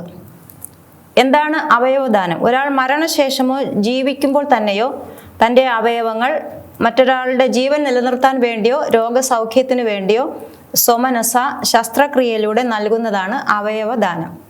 ജീവിച്ചിരിക്കുമ്പോഴോ മരിച്ചു കഴിഞ്ഞോ ഒരാൾക്ക് അയാളുടെ അവയവങ്ങൾ മറ്റുള്ളവരുടെ നന്മയ്ക്ക് വേണ്ടി ദാനം ചെയ്യാവുന്നതാണ്. മരണശേഷം ദാനം ചെയ്യാനുള്ളത് പാൻക്രിയാസ്, കരൾ, ശ്വാസകോശം, ഹൃദയം, കുടൽ, കണ്ണ്, കോശങ്ങൾ, എല്ല്, ത്വക്ക്, ലോലമായ മസിൽ കോശങ്ങൾ, വൃക്ക മുതലായ അവയവങ്ങൾ ദാനം ചെയ്യാവുന്നതാണ് മരണശേഷം. ജീവിച്ചിരിക്കുമ്പോൾ തന്നെ നമുക്ക് കരളിൻ്റെ ഭാഗങ്ങൾ ദാനം ചെയ്യുന്നത് അപകടകരമല്ല. രക്തദാനം ചെയ്യാം, വൃക്ക ദാനം ചെയ്യാം, പ്ലാസ്മ, പാൻക്രിയാസ് മുതലായ അവയവങ്ങൾ ദാനം ചെയ്യാവുന്നതാണ്. അവയവദാനത്തെ ഒരു ഉപവിപ്രവൃത്തിയായിട്ടാണ് ജോൺ ബോൾ രണ്ടാമൻ മാർപ്പാപ്പായും ബെനഡിക്റ്റ് 16 പോപ്പ് ഫ്രാൻസിസും ഒക്കെ കാണുന്നത്. ജീവിച്ചിരിക്കുമ്പോഴുള്ള അവയവദാനത്തെക്കുറിച്ചുള്ള വ്യവസ്ഥ ഇതാണ്: ഒരാളുടെ ശാരീരിക പ്രവർത്തന സമഗ്രതയെ ബാധിക്കാത്ത വിധത്തിലുള്ള അവയവദാനം സ്വീകാര്യമാണ്. അതായത് അവയവം നൽകിയ ശേഷം ഒരാൾക്ക് ശാരീരികമോ മാനസികമോ ആത്മീയമായ അപകടങ്ങൾ വരാതിരിക്കണം. ശരീരത്തിൻ്റെ പ്രവർത്തനങ്ങളുടെ സമഗ്രതയ്ക്ക് ഭംഗമേൽക്കാതെ ക്ഷതമേൽക്കാത്ത രീതിയിലാണ് അവയവദാനം നടക്കുന്നതെങ്കിൽ അവയവദാനം സ്വീകാര്യമാണെന്നർത്ഥം. സമ്മതം ഉണ്ടായിരിക്കണം. സ്വീകരിക്കുന്ന ആൾക്കും കൊടുക്കുന്ന ആൾക്കും പൂർണ്ണ മനസ്സോടെയുള്ള സമ്മതം ആവശ്യമാണ്. സ്വതന്ത്ര തീരുമാനത്തോടെയുള്ള സമ്മതം വേണം. മാനസികമായിട്ട് സമ്മർദ്ദത്തിൻ്റെ പേരിൽ കൊടുക്കുന്നതാകരുത്. മറ്റുള്ളവരിൽ നിന്ന് യാതൊരു വിധത്തിലുള്ള സ്വാധീനവും ഉണ്ടായതുകൊണ്ടും ആകരുത് അവയവം ദാനം ചെയ്യാനുള്ള തീരുമാനം ഉണ്ടാകുന്നത്. സ്വതന്ത്രമായ തീരുമാനമായിരിക്കണം. ഇപ്പോൾ 2 കാര്യങ്ങളാണ് അവിടെ. പ്രവർത്തന സമഗ്രതയെ ബാധിക്കാൻ പാടില്ല, സമ്മതം ഉണ്ടായിരിക്കണം സ്വതന്ത്രമായ. അവയവങ്ങൾ വാങ്ങാനോ വിൽക്കാനോ പാടില്ല. പണം നൽകി അവയവങ്ങൾ വാങ്ങാനും പാടില്ല, വിൽക്കാനും പാടില്ല പണത്തിന് വേണ്ടിയിട്ട്. മസ്തിഷ്ക മരണം ഉറപ്പാക്കിയ ശേഷമുള്ള അവയവദാനമാണ് സ്വീകാര്യമായിട്ടുള്ളത്. മസ്തിഷ്ക മരണം ഉറപ്പാക്കിയ ശേഷം, അതായത് കോമയിലാണ്, തിരിച്ചു വരാത്ത വിധം കോമയിലാണ്, അബോധാവസ്ഥയാണ്, മരുന്നുകളോടൊന്നും പ്രതികരിക്കുന്നില്ല, ഭക്ഷണം സ്വീകരിക്കുന്നില്ല, കൃത്രിമമായിട്ടുള്ള ശ്വാസോച്ഛ്വാസം നൽകി ജീവൻ നിലനിർത്തുന്നു എന്ന് മാത്രം എന്ന അവസ്ഥയിൽ ആകുമ്പോഴാണ് അവയവം എടുക്കാൻ സാധിക്കുന്നത്. സാധാരണ രീതിയിൽ കോമയിലായിരിക്കുമ്പോൾ അല്ലെങ്കിൽ പക്ഷാഘാതമൊക്കെ വന്ന് ജീവനുണ്ട് പക്ഷേ ജീവച്ഛവം പോലെ ആയിരിക്കുന്ന അവസ്ഥ, അങ്ങനെയുള്ള ആളിൽ നിന്ന് അല്ല അവയവം എടുക്കുന്നത്. മസ്തിഷ്ക മരണം ഉറപ്പായ ആളിൽ നിന്നാണ്. ഗർഭപാത്രം, അണ്ഡം, ബീജം, തലച്ചോർ ഇവ ദാനം ചെയ്യാൻ പാടില്ല. ഒരാളുടെ വ്യക്തിത്വവുമായിട്ടും പ്രത്യുത്പാദന വ്യവസ്ഥയുമായിട്ടും ബന്ധപ്പെട്ടും ഉള്ള അവയവങ്ങൾ ദാനം ചെയ്യാനായിട്ട് പാടില്ല. ലിംഗമാറ്റ ശസ്ത്രക്രിയ ശരീരവുമായിട്ട് ബന്ധപ്പെട്ട ഒരു ചോദ്യമാണ്. ലിംഗമാറ്റ ശസ്ത്രക്രിയയെ എങ്ങനെയാണ് സഭ കാണുന്നത്? എപ്പോഴാണ് ലിംഗമാറ്റ ശസ്ത്രക്രിയ ആവശ്യമായി വരുന്നത്? ഒരാൾക്ക് അയാളുടെ ശരീരം പുരുഷൻ്റേതാണ്, പക്ഷേ മനസ്സുകൊണ്ട് സ്ത്രീ ആയിട്ട് തോന്നുകയാണ്. ആ അവസ്ഥയിൽ ശരീരവും കൂടി സ്ത്രീയുടേത് ആക്കാനായിട്ട് ആഗ്രഹം ഉണ്ട്. അല്ലെങ്കിൽ ഒരാൾ സ്ത്രീയുടെ ശരീരമാണ്, പക്ഷേ മനസ്സുകൊണ്ട് പുരുഷനാണെന്ന് തോന്നുകയാണ്. അതുകൊണ്ട് ശരീരവും പുരുഷൻ്റേതാക്കാനായിട്ട് ആഗ്രഹിക്കുന്നു. ആ ഒരു ആവശ്യം ആൾക്ക് അനുഭവപ്പെടുകയാണ്. അങ്ങനെയുള്ള സമയം ഈ ആളുകൾക്ക് യോജിച്ച രീതിയിലുള്ള മനസ്സ് എന്ത് പറയുന്നു, ഞാൻ ആരാണെന്ന് മനസ്സ് പറയുന്നു, അതനുസരിച്ച് ശരീരവും ക്രമപ്പെടുത്തുന്നു. അവിടെ സങ്കീർണമായൊരു പ്രശ്നമാണത്. ഈ സങ്കീർണമായൊരു പ്രശ്നത്തിന് ശരിയായൊരു പരിഹാരം അല്ല ലിംഗമാറ്റ ശസ്ത്രക്രിയ എന്നാണ് സഭയുടെ നിലപാട്. സ്ത്രീയുടെ സ്ത്രീത്വവും പുരുഷന്റെ പുരുഷത്വവും ഏതാനും അവയവത്തിൽ മാത്രം ഒതുങ്ങുന്ന ഒരു കാര്യമല്ല. അത് തലച്ചോറിൻ്റെ പ്രവർത്തനവും ഹോർമോണിൻ്റെ പ്രവർത്തനങ്ങളും ശരീരത്തെ മൊത്തം ബാധിക്കുന്ന ഒരു കാര്യമാണ്. അപ്പോൾ ഒരാളെ സ്ത്രീ ശരീരമായിരിക്കുന്ന ആളെ പുരുഷന്റെ ശരീരത്തിലേക്ക് മാറ്റി ശസ്ത്രക്രിയ നടത്തി മാറ്റണമെങ്കിൽ, അല്ലെങ്കിൽ പുരുഷ ശരീരത്തിലായിരിക്കുന്ന ആളെ സ്ത്രീയുടെ ശരീരത്തിലേക്ക് ശസ്ത്രക്രിയ ചെയ്ത് മാറ്റണമെങ്കിൽ അത് വളരെ വിഷമമേറിയ സങ്കീർണമായ ഒരു പ്രവൃത്തിയാണ്. 100% വിജയപ്രദമായി ആ ഒരു ശസ്ത്രക്രിയ നടക്കുന്നതായിട്ട് ഇപ്പോൾ അറിവില്ല. ശരിയായൊരു പരിഹാരം ആയി സഭ ഈ ലിംഗമാറ്റ ശസ്ത്രക്രിയയെ, സങ്കീർണമായ ഈ പ്രശ്നത്തിൻ്റെ ശരിയായ പരിഹാരമായി സഭ അതിനെ കാണുന്നില്ല.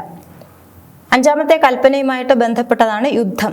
യുദ്ധത്തിൻ്റെ സാഹചര്യങ്ങൾ ഉണ്ടാകുമ്പോൾ ജീവിക്കാനുള്ള അവകാശമാണ് ലംഘിക്കപ്പെടുന്നത്. എല്ലാ മനുഷ്യർക്കും സമാധാനമായിട്ടും സ്വസ്ഥമായിട്ടും ജീവിക്കുവാനും ജീവന്റെ വളർച്ചയ്ക്കും ഉള്ള സാധ്യതകളും അവകാശങ്ങളും ഉണ്ടാകും. അതിനുള്ള അടിസ്ഥാന അവകാശങ്ങളുടെ എല്ലാം ലംഘനമാണ്. യുദ്ധത്തിൽ മനുഷ്യൻ കൊല ചെയ്യപ്പെടുന്നു എന്ന് മാത്രമല്ല, സമാധാനമായിട്ട് ഒരിടത്ത് സ്വസ്ഥമായിട്ട് ജീവിക്കാനും തൊഴിൽ ചെയ്യാനും വിദ്യാഭ്യാസം നേടാനും ഭാവി കരുപിടിപ്പിക്കാനും ഒക്കെയുള്ള അവകാശങ്ങൾ ലംഘിക്കപ്പെടുകയാണ്. കാരണം പട്ടിണി ഉണ്ടാകുന്നു, ആളുകൾക്ക് ഓടിപ്പോകേണ്ടി വരുന്നു, അസ്ഥിരത, കുഞ്ഞുങ്ങളുടെ ഭാവി അനിശ്ചിതാവസ്ഥയിലാകുന്നു, യുവജനത്തിൻ്റെ പ്രതീക്ഷകൾ നശിപ്പിക്കപ്പെടുന്നു. യുദ്ധം അനേകം തിന്മകളുടെ ഉറവിടമാണ്. അഞ്ചാമത്തെ കൽപ്പന ചില സാമൂഹികമായ ഉത്തരവാദിത്വങ്ങൾ നമ്മെ ഏൽപ്പിക്കുന്നുണ്ട്, നമുക്ക് നൽകുന്നുണ്ട്. ഒന്നാമത്തേത് മനുഷ്യജീവൻ ആദരിക്കപ്പെടുന്ന സാമൂഹിക സാഹചര്യം സൃഷ്ടിക്കാനുള്ള കടമ. മനുഷ്യജീവൻ, നാം ആയിരിക്കുന്ന സമൂഹത്തിൽ മനുഷ്യജീവൻ ആദരിക്കപ്പെടുന്നു, ബഹുമാനിക്കപ്പെടുന്നു എന്ന് ഉറപ്പുവരുത്താനുള്ള കടമ നമുക്കുണ്ട്. രണ്ടാമത്തേത് മനുഷ്യജീവന് സമൂഹത്തിൽ സുരക്ഷ ഉറപ്പുവരുത്താനുള്ള കടമയുണ്ട്. മനുഷ്യജീവൻ ഉപദ്രവിക്കപ്പെടുന്നില്ല, അപകടപ്പെടുത്തപ്പെടുന്നില്ല എന്ന് ഉറപ്പുവരുത്തുവാനുള്ള കടമയുണ്ട് നമുക്ക്. മൂന്നാമത്തേത് മനുഷ്യജീവന് സംരക്ഷണം നൽകപ്പെടും വിധം പൊതു സംവിധാനങ്ങൾ ക്രമപ്പെടുത്തുവാനുള്ള കടമയുണ്ട്.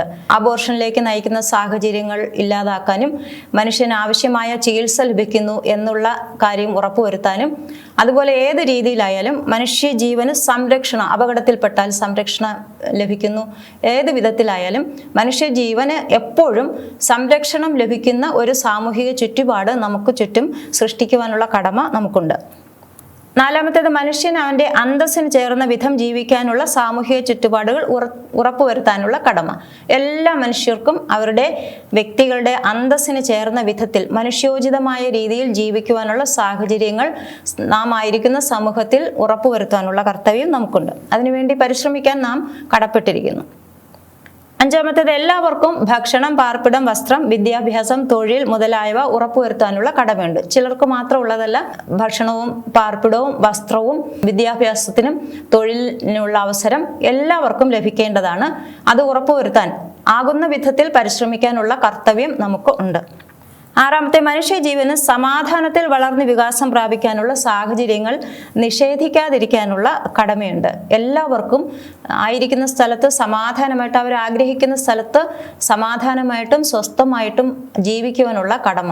ജീവിതത്തിന് ശാന്തമായ പ്രശാന്തമായ ഒരു അന്തരീക്ഷത്തിൽ വളർന്ന് വികാസം പ്രാപിക്കാനും പൂർണ്ണത നേടാനും ഒക്കെയുള്ള സാഹചര്യങ്ങൾ ഉണ്ടാവുക എന്നുള്ളത് ഓരോ വ്യക്തിയുടെ അവകാശമാണ്. അപ്പം അത് നിഷേധിക്കുന്ന രീതിയിലുള്ള പ്രവൃത്തികൾ നമ്മിൽ നിന്നുണ്ടാകാനായിട്ട് പാടില്ല.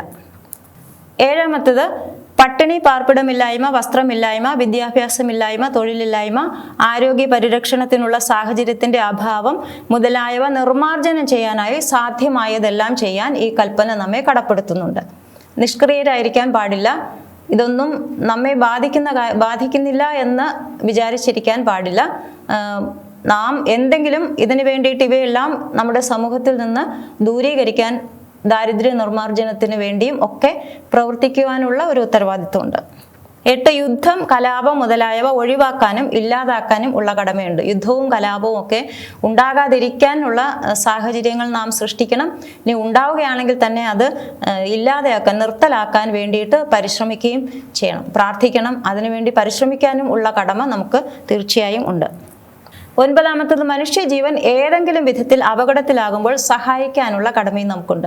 ഏതെങ്കിലും രീതിയിൽ മനുഷ്യജീവൻ അപകടത്തിലാകുമ്പോൾ രക്ഷാപ്രവർത്തനത്തിന് എത്താനുള്ള ഉത്തരവാദിത്വം ഓരോ പൗരനുണ്ട്, ഓരോ വ്യക്തിക്കും ഉണ്ട്. ഓരോ ക്രൈസ്തവനും അത് കൂടുതലായിട്ടുണ്ട്. കാരണം സ്വാഭാവികമായിട്ട് മനുഷ്യർക്കുള്ള കടമയാണത്. പക്ഷേ ഒരു ക്രൈസ്തവനെ സംബന്ധിച്ച് 5ാമത്തെ കൽപ്പന നമ്മെ ഏൽപ്പിക്കുന്ന ഉത്തരവാദിത്വം കൂടിയാണിത്. അതിസ്വാഭാവികമായ ഒരു തലം കൂടി അതിനുണ്ട്. ഇന്നത്തെ ക്ലാസ് ഇവിടെ അവസാനിച്ചു. എല്ലാവർക്കും നന്ദി.